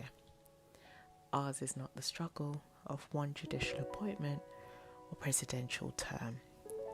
Ours is the struggle of a lifetime, or maybe many lifetimes, and each one of us in every generation must do our part. John Lewis.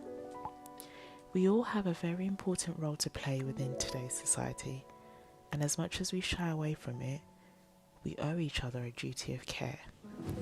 Last week, we touched on the concept of black people having an expectation upon them to support and sympathise with other groups. And I think that we often forget that before we are labelled as belonging to a certain group, we are firstly human beings. Whilst others may be quick to identify us by our race, we naturally are inclined to speak out and help before anything else. Take a simple street incident where you see someone being attacked. Is your first thought, oh, they're Asian, white, this has nothing to do with me? I would hope this isn't the case. For many of us who claim to be stewards of faith, I'm pretty sure this isn't what the Almighty teaches us.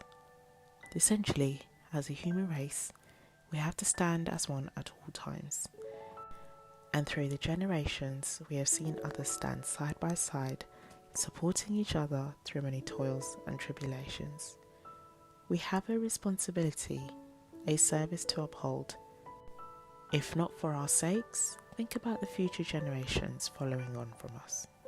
So I challenge you today to stand for what's right. We all have to do our part.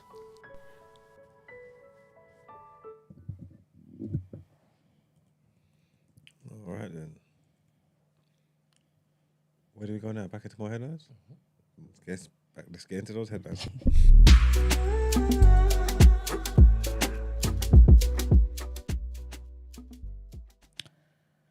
All right, so the teenage twins of the jailed Iranian activist Narges Mohammadi have received a Nobel Peace Prize on her behalf. Miss Mohammadi, who is serving a 10-year jail sentence in Tehran, won this year's prize for her work fighting against the oppression of women in Iran.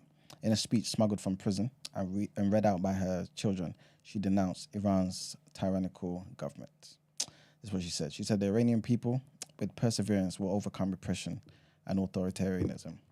Have no doubt, this is certain. The prestigious Peace Prize was handed out in Oslo on Sunday, along with the other Nobel Prizes for Literature, Science and Economics. Miss Mohammadi has for years been a prominent human rights figure in Iran. The 51-year-old has been in jail almost continuously since 2010, and in total has been arrested 13 times, convicted 5 times, and sentenced to a total of 31 years in prison. She's currently in jail for spreading propaganda. Her husband, who's a political activist, his name is Taghi Rahmani. He lives in exile in Paris with their 2 children, those who collected the award and have not, and they've not all seen each other for years. Next headline. Remember some time ago we were speaking about this lady called Michelle Mone, and she was basically doing she was trying to finesse everybody, and she was linked to some PPE corruption, basically. Long story short, she's come out, conceded, and she said that she's made an error in publicly denying her links to the PPE MedPro firm being investigated by the NCA, the National Crime Agency. The Conservative peer and Ultimo Braga tycoon launched a public defense on Sunday over the controversy surrounding the VIP lane contracts during the coronavirus pandemic PPE MedPro was awarded government contracts worth more than £200 million to supply personal protective equipment after she recommended it to ministers. The DHSC, which is the Department of Health and Social Care, has since issued breach of contract proceedings over the 2020 deal on the supply of gowns. Lady Mone told a YouTube documentary that she and her husband, Doug Barrowman, would be cleared, arguing that they've done nothing wrong. She had initially denied having any links to PPE MedPro, but admits in the film that she made an error, and in what she said to the press. She also said, "I regret not saying to the press straight away, yes, I am involved, and the government knew I was involved." The film, which is part of a public fight back, was funded by PPE MedPro, according to the Sunday Telegraph, which reported on the documentary. And our last headline, trigger warning here, guys. Police are investigating a possible hate crime after arresting 2 girls who are aged 13 and 14 on suspicion of the robbery of a Jewish woman in North London. A 20-year-old woman who is from Orthodox Jewish community was assaulted and had her handbag stolen in Stamford Hill on Thursday. DS Asley Benson of the Met Police, who has led the investigation, said that the incident was being treated as a possible hate crime, although all avenues were being explored. The Met said that the victim had suffered bruising, for which she did not require hospital treatment. She was emotionally shaken from the incident, which occurred at about 4:30 p.m. At about midday on the 10th of December, officers went to an address in Harrogate where they arrested 2 girls aged 13 and 14 on suspicion of robbery, and right now they remain in custody. The Stamford Hill neighbourhood has the largest concentration of Hasidic Jews in Europe. Last month, the Met reported that hate crimes against Jewish people had soared by 1,350% since the Middle East crisis erupted. I want to ask a question, but I want to tread very carefully. Go on. You know, just for sensitivity purposes. You know, like in COVID, yeah, how everything seemed to be COVID killed this person or COVID killed that person. Because COVID was the thing that's out, right? That not out, but you know what I'm trying to say. Well, that was prevalent in society, yeah? There's cooking the books. There you go. Brent, you following me, yeah? No. All right, let me start again. So you know how COVID was being blamed for a lot of deaths? Yes. Because COVID was out there, right? Yes. Do you feel as though, because of what's happening in Israel, all of these attacks is kind of being blamed on the Israel situation and saying they're hate attacks, when really this might have just been a random woman. Yes, she's Jewish, but the attack had nothing to do with her being Jewish. So really it's not a hate crime, it's just a crime. Nah. I feel like there's direct correlation. You think a 13 and 14-year-old targeted a Jewish woman because of Palestine? Not necessarily that to saying that, but when it's the same thing when with Islamophobia and all this stuff's going on, and with terrorism was at its height and the war and all that. When there's a rise in incidents with Islamic people like that, there's a direct correlation there. So with everything that's going on and the whole anti-Semitism and the whole, if obviously again they could be cooking the books, whatever. But if there's a rise in attacks in Jewish communities, there's definitely a direct correlation there. Okay, I heard it. Oh, that's the way it seemed to be presented. Again, they could be cooking the books, but I think it'd be. Okay. I don't know, just in my opinion. What do you reckon, Brent? So I didn't hear the headline before, because this is related to the headline, right? Yeah. Give me a brief synopsis as to what you just said. Basically, a 13 and 14-year-old robbed a Jewish lady. Yeah. Police are investigating, saying it might be a possible hate crime. Is it in this country, right? Yes, Stamford Hill. All right. Right. Who were the 2 children? I don't know. I don't think What were their race? I don't know. I'm talking about the direct, not the... No DNA. Oh, they didn't tell. They didn't share. So it could even be 2 Jewish people. I mean, it's unlikely. It's unlikely. They wouldn't do that to themselves. So what are you asking me? They're not black people. You're asking me if it's connected. I don't know. I need to know all the information, right? Would they shouting slurs whilst doing it? Well, it doesn't say any of that. It just basically says that she was assaulted and they took her handbag. And the Jewish woman, was 20 years old. So it's not like she's an older, you know what I mean? So you're saying it's just a matter, is an opportunity to just chuck the handbag and then they just went. Why are you mentioning Palestine and things? No, because what I'm saying is, you know how COVID, it seemed like everything was someone died because of COVID. So you're saying every single crime, they're going to attach it to... I'm asking, do you feel like that's in the mindset of what's going on at the moment, where the first thing you're thinking is, oh, this is a potential hate crime? I think it's possible only because I don't have more information. They might have information that they're not basically sharing with us. Okay, cool. Maybe that's what it is. Maybe they don't have the information, but they would prefer not to. No. Which publication shared this? Guardian. Guardian. What does that mean? The fact that they didn't give us more information and they just saying it might be this. Yeah, I need to know everything. To be honest, I need to know more information. But I can't conclusively say yep. All right, cool. Anyway, that's it for the headlines. Time to pay the bills. And let's get into the reaction.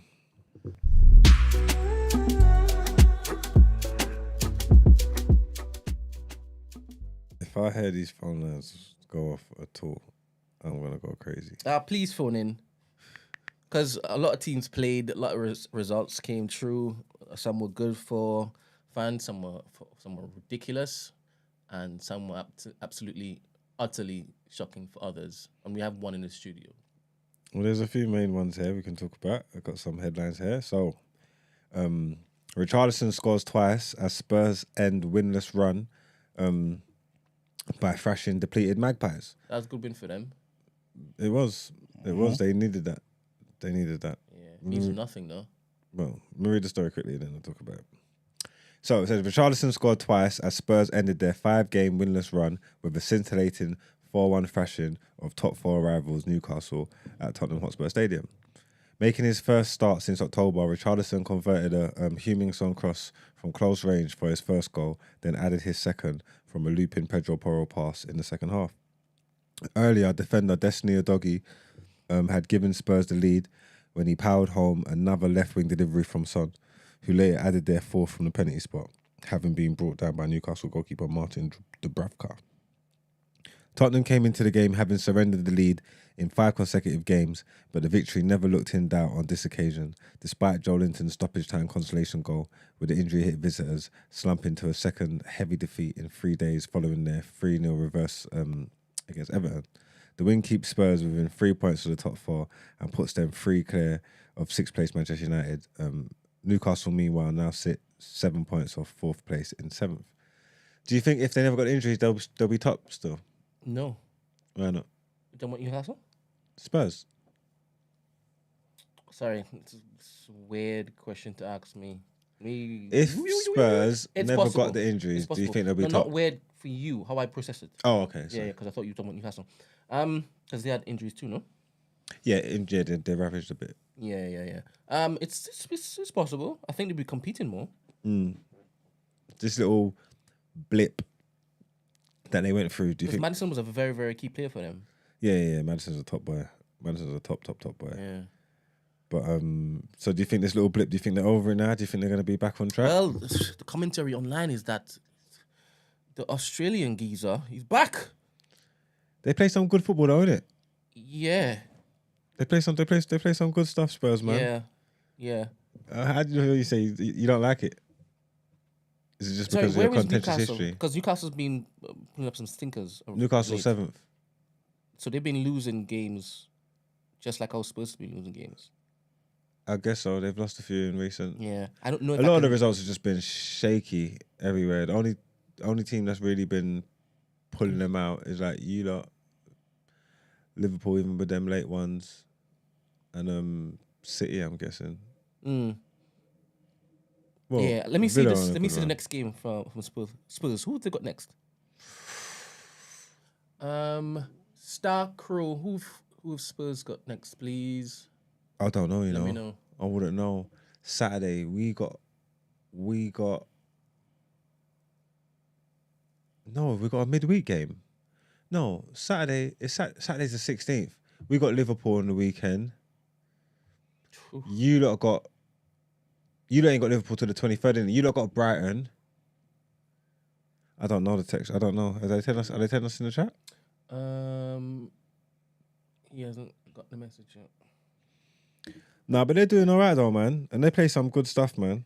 I'm not even gonna lie. They haven't been doing all right. No, the last 4 or 5 results have been shaky, but That's a lot of results, you know. Yeah, but it's not for no reason. It's not because like the wheels just fell off or whatever. It's just that them injuries were important injuries. Vandenberg, whatever his name is, Vanden Ven, that rapid centre back, he's important to them. And obviously you got Madders in the midfield. He's super important to them. So, but they're still in and around it. I don't know what their fixture list looks like, to be totally honest with you. So I don't know how well or whether there's space for them to build on this or whatever. But yeah, they look all right, man. They do play nice football, man. They do play nice stuff. Big Ange. Well, in our second headline, it says pressure mounts on Erik ten Hag as Cherries claim stunning victory at Old Trafford. So Manchester United crumbled to a humiliating 3-0 defeat against Bournemouth at Old Trafford to leave manager Erik ten Hag under mounting pressure. Ten Hag's side came into the game to build on Wednesday's 2-1 win over Chelsea, but fell behind to Dominic Solanke's 5th-minute opener before capitulating in the second half. And Andoni Areola's informed side extended their lead through substitute Philip Billings' header, and Manchester United's afternoon got even worse when Marcus Senesi nodded in the third from a corner. Manchester United's shambolic defensive display was compounded by a limp effort in attack as they registered only 3 shots on target, with the home fans loudly booing their 7th Premier League defeat of the season at the final whistle. Sorry, guys. The loss sees United lose further ground on the top 4, while Bournemouth celebrate a historic win, their 4th in 5 games, and first ever at Old Trafford, which moves them up to 13th in the Premier League table, 10 points clear of the drop zone. So yeah, United got battered by Bournemouth. The craziness with this inconsistency that these men are displaying is just nuts, man. It's just nuts. Obviously, there was gas from the Chelsea result, even though Chelsea were terrible, but they played their part in that. I don't know if it's just gearing up for what they perceive to be big games or whatever, but to put in that performance at home, it's tough, man. I don't really have the answers. I don't really know what I'm watching going on here. Is it worse that you don't have the answers than I know exactly what is wrong? As in for your future, the fact that you can't pinpoint what needs to change, is that worse than knowing exactly what is wrong? Probably, because you spread yourself too thin, man. There's too many problems across the board. Like, granted, when like Spurs go through it, we mentioned it, their injuries. You mentioned it about Newcastle's injuries. You get what I'm trying to say? No one cares that United's got injuries. We got. So is it that? Who's injured right now? Casemiro, the best player in the world. Casemiro's not there. Onana, best player in the world. Martinez ain't there. Mount ain't there. Ericsson ain't there. That's just bare, man. Casemiro's injured. Casemiro, yeah, he's out. Yeah. When did he get popped down? Because he's been popped down for ages. He's only ages. What do you mean? He ain't played in. Never played all last month. What's Casemiro's last game? Did he get a suspension? Maybe to miss it. I don't know if was he playing for Chelsea against Chelsea? What, the other day? No, he ain't played in ages. Oh, so Chelsea's a better team than who? Bournemouth? No. What, right this second? Come on, my son. Please. Well, right now, Bournemouth are like one of the form teams in the league. They won like 4 of their last 5. So you're saying it makes sense that they beat you? Chelsea are trash. At home. Huh? You're saying it makes sense that they beat you at home? No, it don't make no sense. We should have beat Bournemouth. We should have had more than enough about us to beat Bournemouth. And you're also saying that you should have beat Chelsea, right?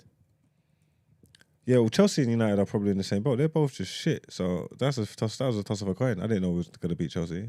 I didn't know we was gonna beat Chelsea. I'll be totally honest with you. How could you know? You don't know what's going on. Remember, what you saying about Onana? I like Onana. Still, yeah? Yeah, Onana just needs to be in a team that's. They probably need to build the team around him. You know what I'm trying to say? Need to build a team around Onana. Trust me, he just needs to be.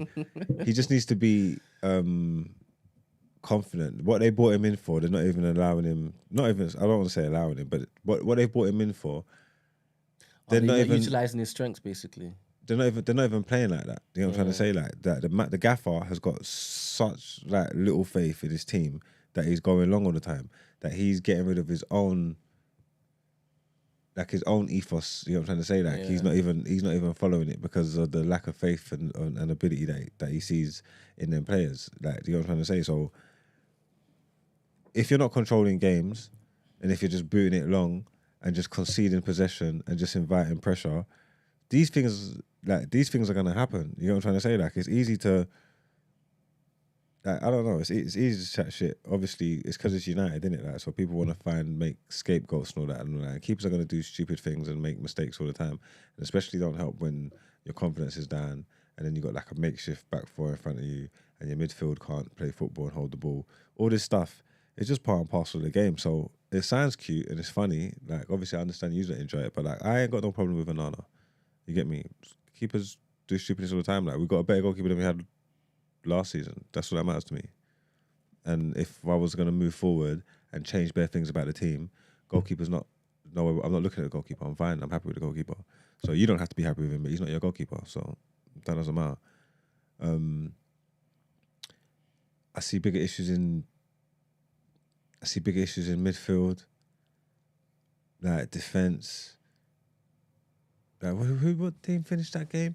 Like, we're playing with like Evans and Maguire at centre back and that. Like, the team's crazy. Everything over there is mad. You get me? And things will just go from bad to worse, and they'll probably get worse before they get better.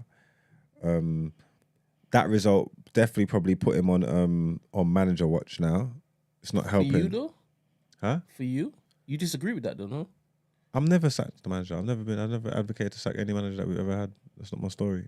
You get me? And accountability and all them kind of things, you get me, and responsibility and all that kind of stuff, it actually means something, innit? So where he's the leader, it's always gonna fall on him, you get me? So when people start pointing the finger at him and questioning what he's not doing right and all that, it's always justified. You get me? But there's lots going on here. I'm more onto the players. You know what I'm trying to say? Because again, it's just rinse and repeat. It's easy to sit here and chat shit. Nobody that doesn't support Manchester United doesn't actually care. It'll be kiki in, laughing, get rid of the manager, bring in a new guy, same thing. New manager, little bounce, give him 200, 300 million, get the results for the season. Players decide, actually, nah, don't like this guy. Get him sacked. And it's just going to be rinse and repeat, and it's just not going to help, innit? Told you, man. I like solutions more than problems. So until we find a solution to our problem, I don't think knee-jerk reactions make a difference. Like, I don't think that you say, oh yeah, sack the gaffer before it's too late. Before what? If it's like after when it's done, gone bad already. Like, what sack it before what? I don't know. But obviously, if we get knocked out of Champions League and then get battered by Liverpool, which seems highly likely, I don't know whether they're gonna in the face of all that backlash, I don't know whether they're gonna have the strength to stand by the gaffer. But you would want them to. Huh? You would want them to. What, to stand by him? Yeah. Yeah, man. Yeah, always. Why not? Bloody hell. You So don't know. Results You keep don't. on going the way it's going. You don't. You would still say, I want the club to stand by the manager. The manager is not the problem here. The manager's not the problem here. Wow. I don't know how long he's been watching football for. I don't know how long he's been watching Manchester United for. I don't know how long he's been watching these pieces of shit players for. The manager's not the problem here. It doesn't matter who you bring in. He's not the answer, is he? Huh? He's not the answer, is he? There's no answer. Who's the answer? Again, you always do this, Arteta. and you don't have no. Arteta. Oh, yeah, Or that's try fine. get disobedient. You ain't won nothing. So I don't know. Try get disobedient. If you want to be the answer to a feel good factor, I reckon that Deserbi will get more to the players. and I reckon Deserbi will kill his career at United if he's there in the same setup. If he came here, he wouldn't do nothing. What's he gonna do with it? It's the same setup. Like, these men don't know about top players. I think they don't want to play for Deserbi couldn't do Ten nothing at Hag. United. I don't think nobody. I don't know who I could. think they don't want to play for Ten Hag. Yeah, but when they did want to play for him, they won something. They had a better season than usual last And year. this is You what just I'm keep saying. forgetting. Something changed. Yeah, but then they decide that they want a new manager, then they play for him for one season, and decide they don't want him again, and you just do the same No, thing I again. think they want this particular one out. Didn't they want to have a particular one out as well? No, I'm just talking about this one. I'm doing too much present tense. Yeah, but didn't they do that? Didn't they want this I'm already? only talking about present tense. So what, you just give the players what they want? I think it's important. Surely. Oh no, man. Because you're trying to get them to play for you, right? And if they can't play for you, you have an inept team, surely. It's the same shit, innit? The same thing with greatest manager in the world. I like the fact that Mourinho. he's standing by Ten Hag, to be honest. I remember you telling me that he was better than Arteta, innit? He was last year. He was like literally one of the best in the league. In fact, there was a point in time when you said he was the best manager in the league based on form. That's what you were telling me. So if it was based on form, I don't understand the argument. I said I just remember it. I'm not saying that what you said wasn't true. It's allowed to be true. In your opinion. Nah, it's in most I like people's the fact opinion. you're still sticking And by it's in him. Stack's opinion because everybody's got great vision with hindsight. We're not doing revisionist history. When people got, especially when it's based on form. So when people do good, yeah, they're allowed to be praised, yeah, and they deserve whatever accolades they get. Just like when they're doing bad, they're allowed to be criticised. Ten Hag So got anything you're saying manager about of the month. that's fine. So anything you're How saying does that about make any sense? 1 second. So anything you're saying about I apologize. Ten Hag now, yeah, while he's playing bad, is all deserved. All the criticism, any opinion that you have on him is fine and it's all deserved. Doesn't erase what he done last year. So what we were saying at the time, they're going to be different. Do you agree that he got manager of the month and then Maguire got player of the month? And Garnacho got goal of the month. Do you agree with all three of those? Yeah, Garnacho, 100%. I mean, it was a special goal, but the other two. I don't know. I didn't see whatever performances anybody else had for Maguire. Maguire only looks good because we've been so bad. The thing is, if it is that he was manager of the month, why are you United fans getting onto him now after this understandable defeat? That was what understandable defeat. Bournemouth's not understandable, and also that was them cooking the books. We won was it 3 or 4 games that month or something like that? Games that we probably should have lost. What was that? The Everton one in there, Fulham that we'd won in the last minute. So it wasn't like they was dominating these things or whatever. But you lot can massage the stat to look however you want. Who's you lot? People who Premier like, League? yeah, well, people who like the stats, innit? That's why you got it. That I swear that's like a curse or something like that. That manager of the month curse, because yeah, it's cooked And up. got it as well, and they went on a losing streak. It's a curse, man. Hopefully Arteta gets it next. Do you think that those particular institutions are just playing the whole social media game at this point in time? That's what they ever do. And that's why they ain't got no respect. And you can tell they're doing it with the way that they report on my team. Crazy. Yeah, man. Sorry, continue now. All right, well, Unai Emery's side, 2 points off the top of the Premier League after that is 15th amazing. successive home win. Let me give him a round of applause for that one. Is it, yeah? This is great. Hold up. Are you really happy about that? I think he's been playing a blinder, to be honest, with the players that he has at his disposal. That's what I'm saying. They're underrated. he They're can playing fit- him. They're playing it down. If what he he's could do doing. that for Aston Villa, he could do that for United. That's not true because he couldn't do it for Arsenal, and Arsenal's and United's a bigger club. Arsenal's a better team, though. Arsenal's a bigger club, and he couldn't do it for Agree. Arsenal. I agree that Arsenal's a bigger club So than your United. statement's flawed. That's all right. Let's get into this.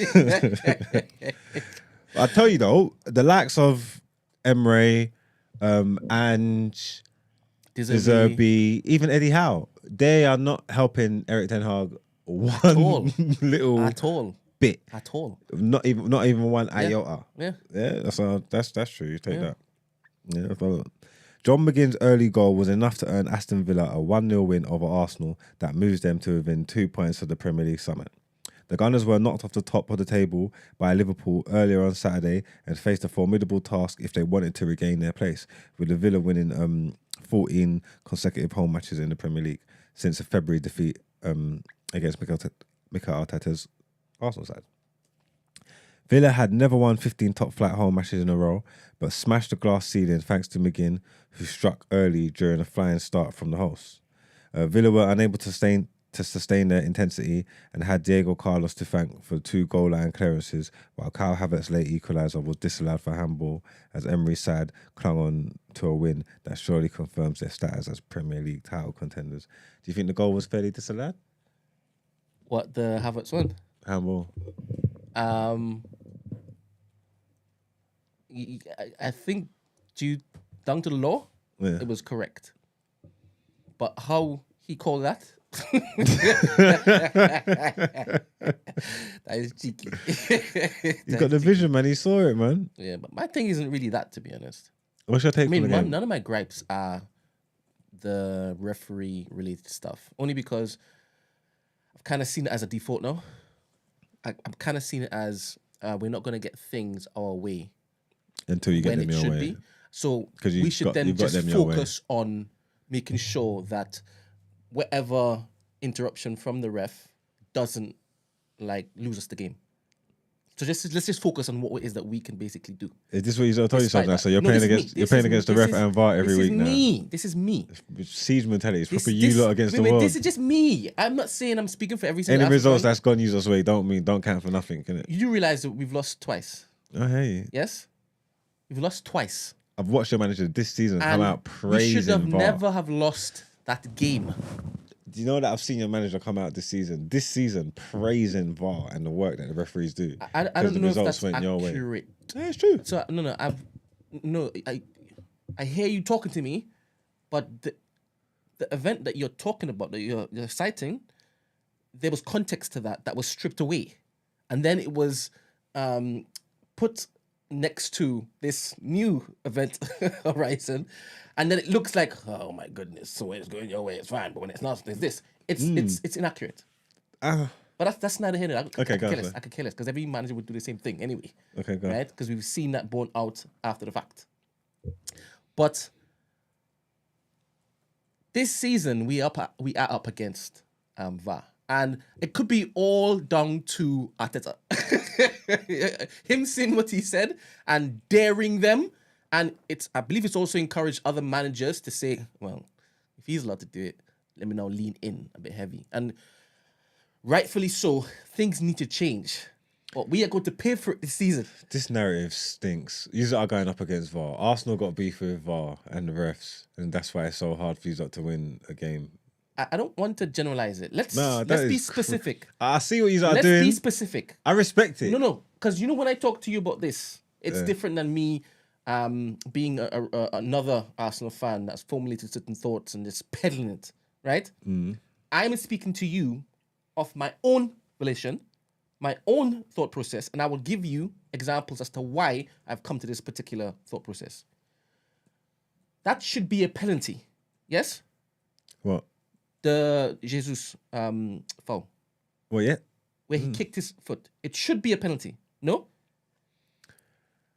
I didn't think it was a penalty. Why didn't you think it was a penalty? In real time, you got to use, if I was refereeing that, you got to use discernment and understand what was going on. Just the way that was like a coming together of legs. That wasn't like him. It wasn't like Douglas Luiz or whatever. Was it Douglas Luiz? He kicked. No, through they both his foot. They both kicked up together and their legs clashed. All right, cool. Anyway, it wasn't like that's fine. So no, because when I saw it, I was saying I hope the ref don't give this. That's fine. Gonna spoil the How game. about the elbow? He put his arm it wasn't an elbow. It was an arm up to shield. It's not my fault. My man's short, innit? Yeah, cool. Intention. Why was he given a yellow card? I mean, the ref didn't see it. That must have been under direction from VAR. From VAR?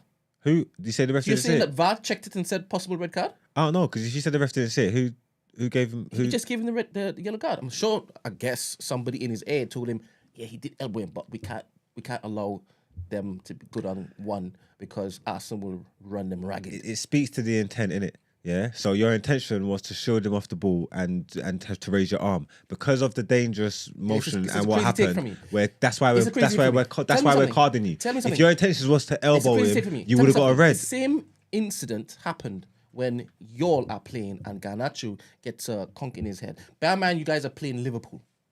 Yes? Liverpool. And that happens. The exact same thing.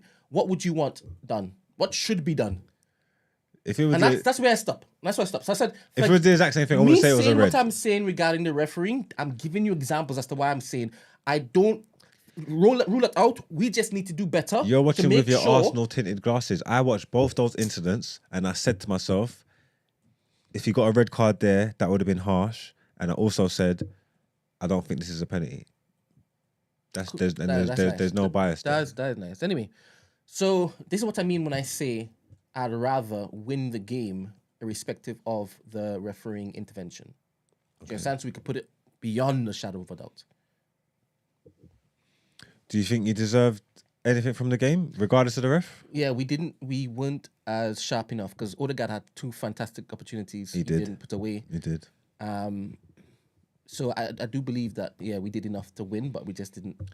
Well, Villa started good. No, we didn't do enough to win. We did enough to create chances to win, but we didn't finish it. Yeah, Villa started good. They started strong. Yousaf was just growing into the game.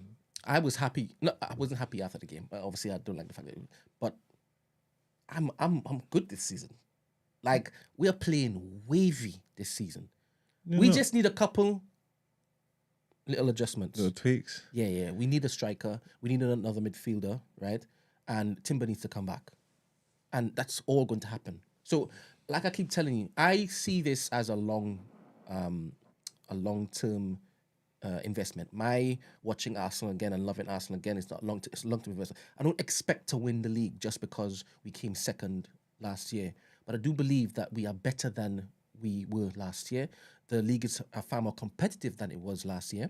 We are seeing even City. What the hell is City doing? What are they doing? Liverpool's back. Liverpool's playing well. Aston Villa's playing bloody well.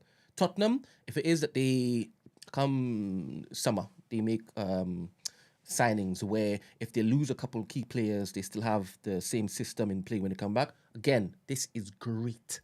And we are up there. I haven't felt this way for bloody years. You can't dissuade me from being joyous, even after that particular defeat. Because even though Liverpool's sitting pretty at the top, they're not sitting pretty at the top.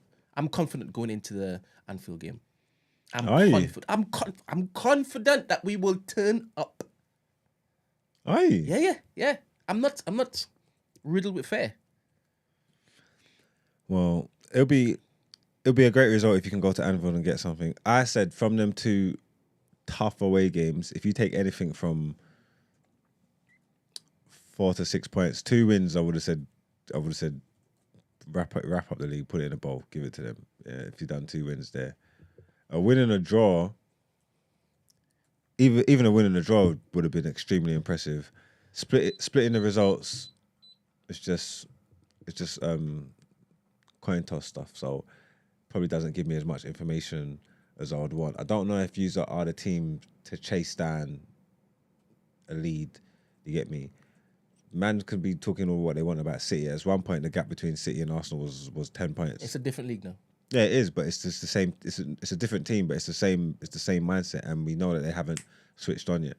You know what I'm trying to say? So again, this ain't about opinions and conjecture or whatever it may be. We know that they're capable of putting together 20 wins on the spin in all competitions. We know that they can do it. They haven't done it yet, and it's still ifs and buts and maybes or whatever. But we know fully well we've got a huge enough sample size to know that they're capable of doing that. So if they switched, it is what it is. So that gap's not big enough to write off City yet.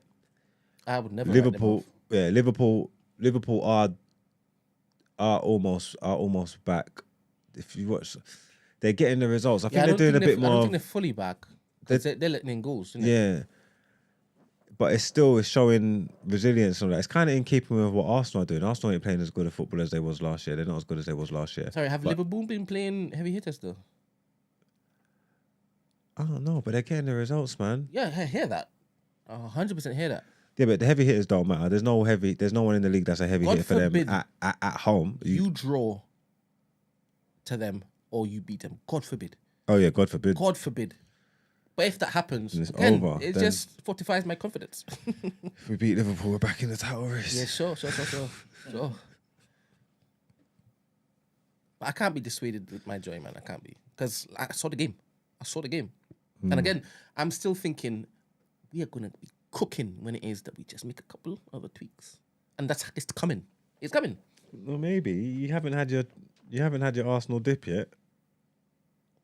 Which is going to come. I don't think it's due. It's always due. No, it's not due. You do something every season. No, this qualifies as our dip. This is the new. This is the new. This is our dip. It's unfair because Villa's won 15 games at home and Anfield's a fortress. So losing these 2 games, even if you lost both of them, I don't think that'd be fair to call that a dip. Don't quote those stats to me because I saw the game. I told you we should have come out there with a win without the referee's interference. 100%. Yeah, but you I didn't. saw the game. Yeah, but you didn't. I know, but don't see it as... That doesn't matter. You shouldn't have came out of Luton with a win. You shouldn't have came out of Luton with a pin. I saw the game, but you did. So it's just results. It doesn't matter. You just quoted Aston Villa form, right? Mm-hmm. And I just spoke to that. I didn't speak to Luton's form. I spoke to Aston Villa's form. No, but I would expect you saying you should have came out of there with the points win. doesn't mean that. I would expect to go to Luton and win. That's me. Yeah, but you shouldn't have if you watched the game. We shouldn't have won? Are you mad? No, not if you watched that game. You shouldn't. You know you shouldn't have won. So who should have won? You should have drew the game. No. My friend, we should have won. You should have drew. We should have won. You did win. That's what I'm saying. You didn't deserve it. No, you didn't deserve it. That's you should have been a draw. That was a smash and grab at the end there. Absolute bollocks. All right. Cool, did you even watch the game? You didn't watch the game. Yes, I watched the game. You didn't. I've seen the highlights, bro. This guy. Anyway, my friend, I'm happy. I'm a happy man. I'm a happy Arsenal fan. Yeah, different to all the Arsenal fans being so happy after dropping points and not like grabbing control of the league. Season's over, man. It's not. It's a marathon. There's not. So there's a few more crazy results I to 100% forward. believe so. But I suppose the fact that you haven't even got it together yet is also a good sign. That's what I'm saying. I want Liverpool to do us a favor. No, I want you to do us a favor. You can't try to grab a draw. You can't count on us for anything. I'm glad that you said that. What, you think you can rely on United to do stuff? I'm glad that you said that. You guys have fallen so far. Huh? Race. Like, what is even the theatre dreams anymore, man? It's nothing. We need a new stadium though. Rebrand there. Everyone knows that. We need a new stadium, man. It's 2024, man. That place is a museum.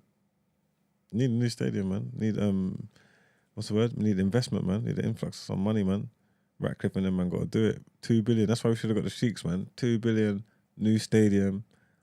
Just to go play crap football in there. United are down bad at the minute, man. But I tell people all the time, it's always easier to replace one person than 25 people. You get me? And it's hard to make that excuse for Donny because he's brought in some of his own players, so he should have the numbers there. Like, he should understand the kind of people that he's brought in. But it's a bad bunch, man. It's a bad bunch. Tough times for United. Can you remember last year when Izzy said that you guys are in the title race? We was. Remember, we was in all 4 competitions. Why do you keep asking me? Do you remember when I said stuff that when I said them, they was true? What's it matter that I said them? That they didn't come true. I never said I was a mind reader or I could read the future. How are you? Hello? Morning. I can barely hear you guys. I don't know if it's just my phone. It's gotta be. Can you not hear me? Yeah, we can hear you. Yeah, we can hear you. Okay, yeah. My name is Noah. I'm an Arsenal fan. I just know it's cool on the Villa game. Me personally, I'm super frustrated with the team in general. I definitely feel like we should have won that game. Like, we just needed to take our chances. I don't think Aston Villa posed much of a threat in the entire game. They had that one opportunity and they took it. But in my view, just poor defending on Ben White. Declan Rice was on McGinn, tried to do hero ball and go out to Ben White, to Bailey to cut the pass, but he didn't. And then, McGinn was open. So the whole game was just frustrating. I just feel like we had the opportunities to put it away and make a statement. And I feel like the 2 times this season, we need to make the statement. So against Newcastle and then this game against Villa, we haven't been able to do it. And I just feel like it's going to be a trend the rest of the season. Like, okay, if Arsenal win this game, it's going to be a statement to the league, and then we're not. So, yeah, I'm just frustrated. And then the forwards as well. Saka's got like 5 goals in the Premier League.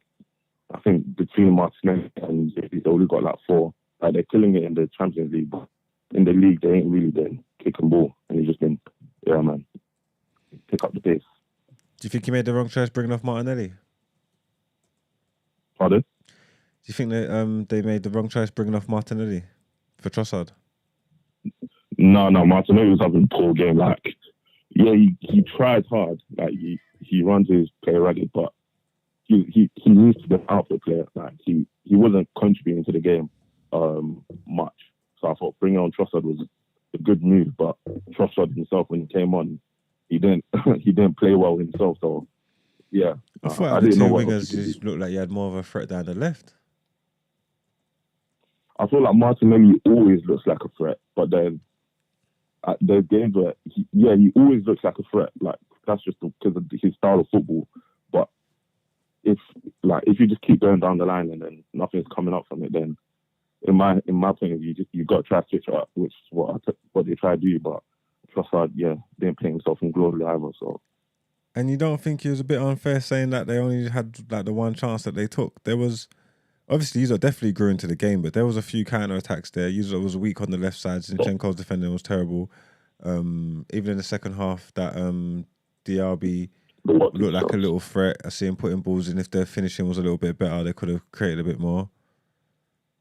I don't think so. I felt like we had control the whole game. Besides the Watkins half chance, I feel like if we just finished our dinner, like Odegaard should have done better on the 2 chances he had. Jesus in the box. I've never seen Jesus have a poor touch. Like of all the things we say about Jesus, that's an amazing touch. There he had a poor touch in the box. The only player that played well that game would probably be Havertz. I don't even like saying it because I think he's whack. But yeah, man. Yeah, frustrated. If Liverpool win the league this year, I'm going to be so vexed. Because in my head, it's like, if not City, then it has to be us. And there shouldn't be any excuses for it. Because last season, we was right up there. And you should be improving on that. Would you feel more confident being first and trying to open up that gap and lead from the front? Or do you think you got it in you to be like second, third and chase a Liverpool City? Difficult question, man. I feel like I'll definitely feel more comfortable leading the pack, being top of the league. And if we drop points at some games, cool. But I don't like dropping points so early on and not leading the pack.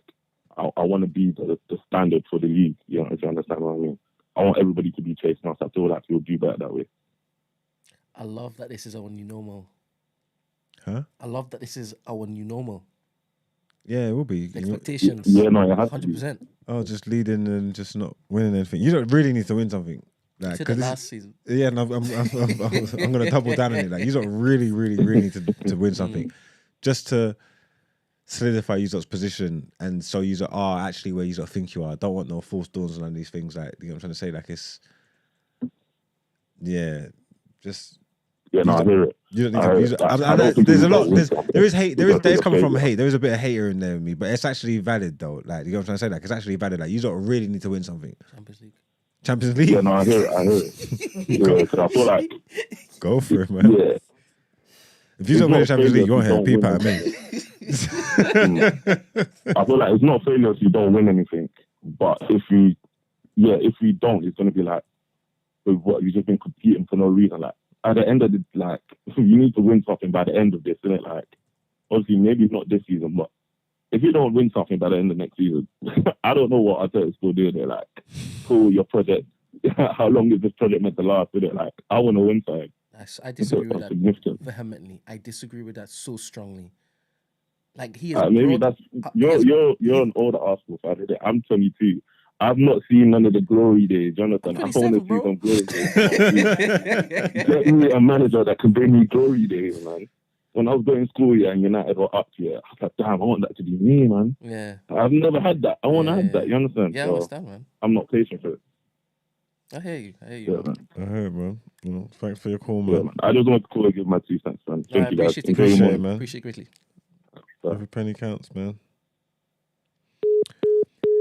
And our last sports headlines for the day is Haney and Prograis. Did you watch that one? I did, man. Well, I kind of joined it late, man. I woke up a bit late, man. But brilliant, man. Oh, yeah. Brilliant display of boxing, man. I missed it. I didn't even know the fight was on. You didn't even give me you didn't even tell me, man. You wasn't present on Friday, man. Yeah, ain't gonna live this down, But remember on Friday we were talking about how it could be potentially like a close fight, and it really is a good fight, innit? But you may not see another one-sided fight.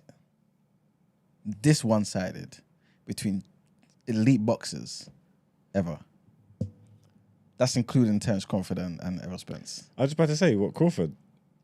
What, it was more one-sided than that? Yeah. Every judge gave it every round to Haney. Oh, he went all the way? Yeah. So you know how obviously certain times it's one-sided, but you get different judges saying this, that, and the third, but still one-sided. There's a big gap. They gave 12 rounds to Devin Haney. Every one of them judges.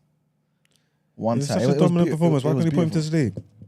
See, I think it was because maybe, to be fair, he's new to 140.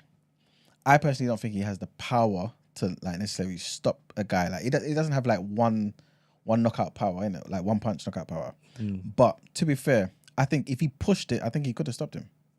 But I think he wasn't really that interested. I think he dropped him though in the third round, I believe. But I don't think Prograis was like hurt like that. It was one of those speed flash knock. It was more than a flash knockdown. You know what I'm saying? But it was still one of those ones where it's like you're not seeing it coming, so it dropped you. You know what I'm saying? That type of thing. It wasn't like he was hurt. His legs were still there and all that type of stuff, right? But you could just see throughout the entire fight, the guy was just levels above, man. Just levels. You know what I'm saying? It was one of those things where he came in and you know, I think one of the best things about Devin Haney is he's one of the most disciplined fighters out there. So he's got a game plan. It works from round 1, 2, and 3. He'll stick to it. There's no changing. There's no getting excited. Let me try and do something. Disciplined. And that's why he was able to do all that. It was almost like he got to a stage where he thought, okay, you know what? Let me try that thing that I tried in training, in sparring, that worked, that I wouldn't necessarily try in a big fight just in case. I'm going to try it here. You know what I'm saying? So it just looked beautiful. Everything was working. Everything was working. It couldn't have been a better performance. I say he's putting on a show. 100%. Like for people who want to see a fight where it's like, and I understand why people like boxing, and not just for the brutality of it, but like the skill and the art. Watch that fight. You know what I'm saying? Yeah. So speaking to Chris Mannix inside the ring about moving from lightweight to super lightweight, he said it was a tremendous difference, and you can see it in my performance. I felt so much stronger. 140 got a new king. Yes, it's a sick division as well, you know. Sick division. You got Teofimo Lopez there. I think he's got a belt. He beat just Taylor. He beat just Taylor one-sided as well. So Teofimo's got a belt. You got Matthias. He's got a belt. He won like a couple of weeks ago. You've got Haney. He's got a belt now. What's that? WBC's lightweight. Yeah. Yeah. Who else has got a belt? I feel like someone else got a belt. I can't remember. But it's a sick division, man. I'm not too sure if any one of them can like become undisputed at that weight class, because you know sometimes certain people will be dodging this, that, and the third, innit? And you know the politics of boxing and things of that nature. But if someone can get undisputed at that weight class, they're a serious boxer, man. I mean, they're all serious anyway. But Teofimo and Devin Haney are serious boxers who I think will be able to one day get to that position of like Terence Crawford and Haney. Not in terms of like their ability, but in terms of we've got all the belts now. It's just the two of us. Let's fight. You know what I'm saying? But saying that, the route to get to that position might mean by that time, Shakur Stevenson steps up to 140. Might mean that Tank steps up to 140. Garcia's already at 140. Garcia had a fight, when was this? Last week? Yeah. Yeah, he stopped that guy. I think we spoke about it. You know what I'm saying? So, yeah, then you got Warrington from the UK as well, I believe, is at 140. Yeah. So, like, he's another serious boxer as well. His last fight against Linares wasn't the best fight in the world, but, like, you know what I mean? He beat, many people would say on paper at least, like, you know what I mean? Like, he beat Just Taylor. And Just Taylor, obviously, just about edged Prograis a few years back as well. So, long story short, it's a serious division, man. I want to see Tank fight one of these guys, to be fair. You know what I'm saying? I don't like Tank. Obviously, is a 135er, but if he's going to stay at 135 and not fight Lomachenko, and not fight like Shakur, for example, then what's the point? You know what I'm saying? Like, Tank is a serious guy. Like, he's got an IQ and he's a knockout artist as well. Go and fight these guys. You've sparred Devin Haney a couple times before. You guys are similar type of weight classes, man. To be great as well, you got to go up in weight classes. Not everyone's going to be at your weight class. You know what I'm saying? So, yeah, man. Boxing is going to be interesting next year. Definitely got a bright future, man. Well, that is the end of our sports headlines. So one last thing. Billum Smith. Remember Chris Billum Smith? He beat Macaulay. Okay, yeah. We were chatting about him. We were like, what the hell's going on there? Anyway, him. He won yesterday as well. He beat Masternak, I believe his name is. I haven't watched that fight though. But Rakpo is calling him out, man. Yeah, he's the only one he's actually lost to. Like, as in Billum Smith, I think he had 20 fights now. Won 19, lost 1. And I think that one loss was to Rakpo. So Billum Smith is the champ at the moment, man. But I think Rakpo wants to go there and fight him again and get that belt. Yeah, well, let's see if we can make that happen. Mm-hmm. And get my Eddie Hearn on, you get me? But yeah, that's the end of our sports headlines, man. Let's get into our last segment of the day. Out Ere.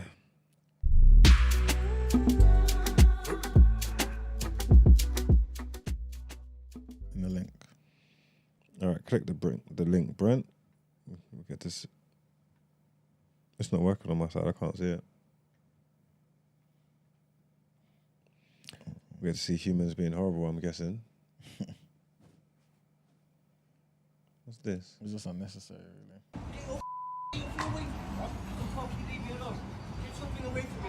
Man, I'm allowed to film him. Do you know that? Because they give them powers there, man. Wait, I'm allowed to film. Trying to sweep up his store. That's outrageous behaviour. You gotta admit that's outrageous behaviour. I would admit that. What are you doing? They give them powers there. So what? You're covering his sleeping bag. That's wrong, and you know that.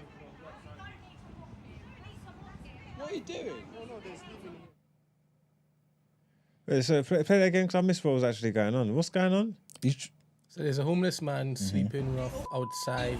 Who is this? Who's this man with the bucket in there? Security. He's security for McDonald's. Yeah. Next door. Not where the homeless man is. Now, by the way, I don't know if he wasn't outside of his shop. Yeah, but still, he's moved and now you point water. Yeah, whilst he's on his stuff. Yeah. Oh, he's kicking his bed and thing. Do you know that? And then he's putting the water there so he doesn't put the stuff there. I was there, man. Wait, I'm allowed to film. It's cold out here, you know. That's outrageous behaviour. You gotta admit that's outrageous behaviour. I would admit that. What are you doing? They give them powers there. So what? You know whose fault this is? Obviously conservatives. Conservative. Yeah? Yeah. What was that woman that said at the time? It's a lifestyle. Cruella Braverman. Yeah. This is Rishi and Shorella's fault, man. This is your people, man. I don't even know why you're calling them out like that. This is conservative. This is conservative behaviour. Yeah, they're celebrating in the offices right now. Yeah, no, that was horrible, man. Yeah. That was just unnecessary, man. Mm-hmm. But again, I think when you put them kind of sentiments out that this is people's lifestyle choices and vilifying them and making them like the enemy, then you empower and embolden people like that to think that they can just act how they want and then just be horrible and just not have no humanity. Why are you going to go and work out the man's bed for? And he's not even outside your shop. Can you imagine? But to say that though, there are many people out there with different lifestyle choices and nobody's allowed to go and start throwing water on them and stuff, innit? So he shouldn't be allowed to do this, even if it was a lifestyle choice, which it isn't. Yeah, no. You know what it is? Over the Christmas, I don't know how we're going to do this, but maybe like let's just get some acts of kindness, man. Yeah, man. Can't we promote some people that do good? There's too much going on in the world, man, for people to just being horrible every day. I mean, I know we don't want to have done it, but maybe we can champion some people that's doing nice things, and we get like some acts of kindness over the Christmas period that I can highlight maybe. Because humans are just horrible, man. Yeah, for real. We need to restore faith in humanity and just let you know that not everybody out there is just pieces of shit. You know what I'm saying? Totally agree. Have you been seeing that stupid guy Barton and what he's been up to? Joey, he's launching a podcast, isn't it? Hasn't he already launched it? I don't think the episode's out yet. You think it's a rollout? You're saying? Oh, 100%. You're saying he's not going to keep the same energy on Oh, the podcast? I mean, he probably will, but everything that he's doing online now is to get eyes on him because he's for his podcast. That episode 1's going to fly, and hopefully he can retain whatever audience he gets from it. But yeah, it's definitely a rollout. Like he's crazy. He's crazy. I don't know why he's just turning against the women. What's funny is that it's just the women that he's turned against. That's the main one that I saw. I didn't care about anything else. Right, okay. Because it's funny because a lot of the stuff that he's saying is kind of true. You get me? Like, Talk to me. Let me just get my timestamp. Huh? No. So what has Barton said that you agree with? What about the women in sports that are sending players nudes and breaking up families and having full-on affairs and thing? Them girls that he's calling out, yeah, been getting cooked up by footballers. Women in the industry been get cooked up by footballers, whether it be journalists, physios, staff. That's what you mean by flattened grass. Maybe like staff, like just the staff, the girls that work in the clubs and thing. And if you anybody who knows football, and if you got anybody that even inside the football world, you know that life, like these are facts of facts of facts. Gal and man can't be around each other. These gal are getting cooked up regular. You get me? I don't understand what you're saying. You're saying that the people who are now making presenters. Some of them presenter gal was outside. Wickedness. I know this for facts. What? Yeah, some of them gal that he's arguing with that's online. That's why when he's piping up here, they're not saying anything because of the attitude and the stance that he's got. And he's a madman. He might even have receipts. He probably blow up some of his former players. Some of these men who know fully well's been cooking up these gal from the beginning of the time, and they're just making it in their career. And now they're in different places, innit? But he's saying like, "Oh, don't forget yourself." Like I don't know where I've gone. This stuff's been happening from the beginning of the time. This is facts. So his argument is that they are getting it because they showed the pom-pom? Surely that's not what he's saying. Sorry, what? You're saying that he is saying... I don't know what argument he had with that. Was it Braithwaite and Woods or whatever? I can't remember what argument he had with them, but a couple of the points that he was actually making when he was addressing them, I don't know how it started. They slept their way to the presenter chair? Not necessarily that. That's what you're saying. That's what you're implying. No, I'm not. That's not what I'm implying. All right, talk to me. What are you talking about? Explain. I'm what? confused. Why are you be confused? I just broke it down to you clearly. You said that a lot of what he's saying is facts. I'm just talking about the argument that he had with them presenters girls. who are women. He was saying in the streets. He was saying, and you know that he's saying, you are quiet now, yeah. You are piping up. You are saying this stuff, and now I'm saying things with this energy that I'm coming. You are quiet now, and you get me like, why you not quiet? Because you know I'll talk up the things, and I'm saying some of the people that he was dealing with, I know fully well was getting blazed by footballers. So that's what I was saying. That just the energy that he's got, like some of the stuff that he's saying is true. So the female presenters that he mentioned, got blazed by footballers. Well, most gal in football been getting blazed by the footballers. What do you think this is? Are you childish or something? What year was you born in? Most women in sports, that are in and around it are getting cooked up by the other sportsmen. Like, what are you talking about? Journalists, receptionists, physio gal. Like, it's not just football, basketball, NBA, what? The cheerleaders. You think gal are getting cooked everywhere? It's not even just football. In the offices, you've got to work, wives and husbands. Gal in the offices are getting smoked. Gal and man linking working together for any long period of time. You're not seeing anything. You're not seeing anything. Right now, what you're saying is that there are consented adults having sex. But what he's implying is that because they had sex, they got privileges off the back of it. That's not so they stepped their way to the top. That wasn't the point I had. But this is what I want to find out. It's not. It's what you want me to say. So you could be up. No, I don't want to click this up because I think the argument that he was making, he was saying something about he's not sure about. He doesn't. What did he say? Something about the women in football because obviously he was chatting shit about the commentators and all that kind of stuff. I don't know, but he was saying that he's always kind of had an issue with the women in football because of the stuff that goes on in it, because of the affairs that they've had and sending footballers nudes and all this kind of stuff, and his messed up relationships and so the relationship between men and women in the sport. So he's always kind of had an issue. I don't want to quote him, but I think that's what I see. I see the tweet talking about that, and I was just saying some of the stuff that he's saying is true. Interesting, but he was there saying that they're not qualified enough to speak on a man's game. He said women should not speak on the man's game. That's what he was saying, no? Yeah, I wasn't. I don't know about that. You tune out for that part. Yeah, I tune out about that part. I don't care what he's saying. But I know where he's coming from, but I don't know. If you're Are you representing Filthy right now? Filthy fellas? With your commentary. No, of course not. Good. Of course not. I'm just saying. I just think the best people should have the job, innit? Don't want to do no tokenism. So you agree that if the best person is a woman, then she should have the job? Yeah. Cool. Because I don't think that's what he started off as saying. I know he was trying to say that, or I believe he was trying to say that there's no best person that looks like a woman, but they've placed or shoehorned these women in to tick boxes. Is that the verse that he went with? Didn't he big up? Didn't he say this? He must have said there's some good female pundits out there. Is that what he was saying? He was praising good female pundits. He was just saying that they should be educated and whatnot. Didn't he make any reference to any ones that he thought was good at all? I'm asking you. I'm not saying. To be honest, I don't think he did. There was a clip that came out from a manager. I don't know who she was. She spoke very, very well on the topic. And then in response to that, he was like, yeah, I've met her a few times. She knows what she's talking about. What's the woman called? There's a woman that's quite good. And he was saying, like, if she was going to be a men's coach, he wouldn't have no problem with that if she took a head coach in the men's team because she's good. What's her name? Do you know what I'm talking about? I don't know. This is your field of expertise, no? I don't watch Gala football. I don't know these people, blood.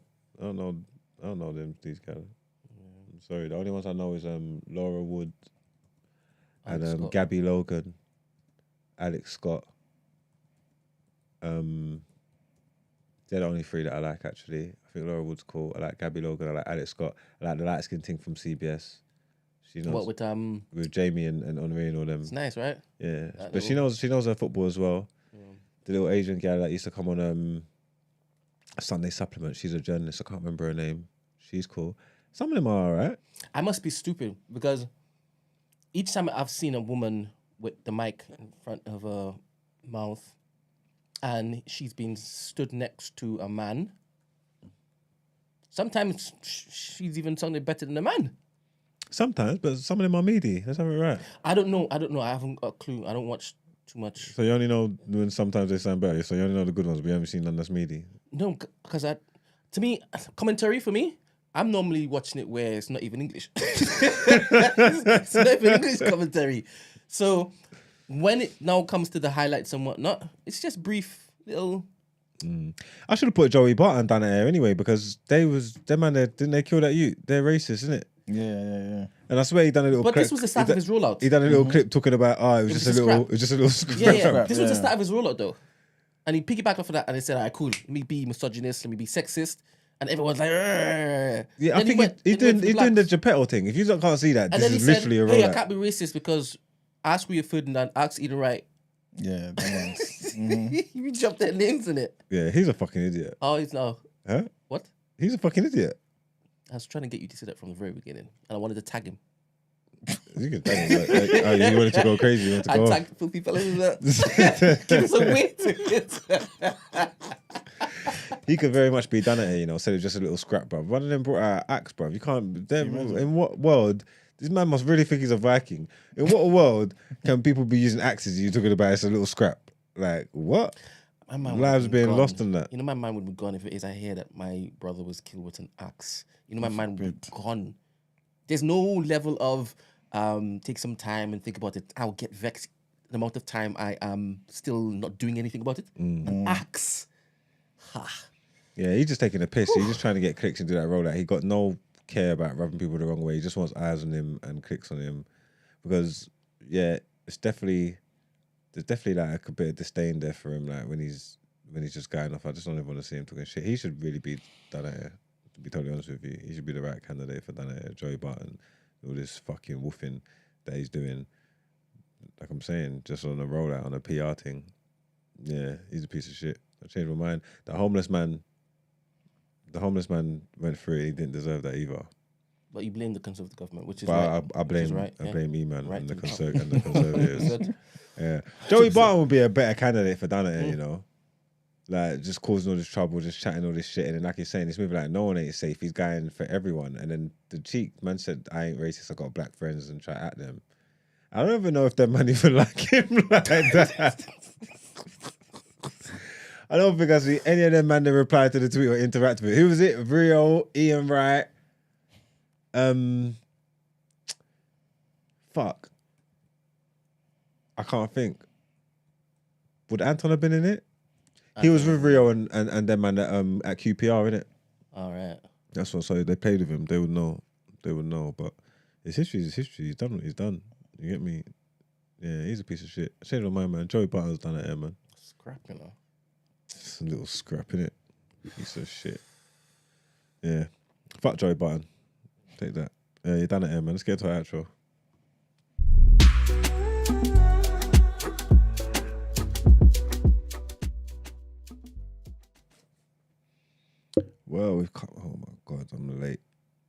We've come to an end of another great show. Thank you, everybody, for tuning in.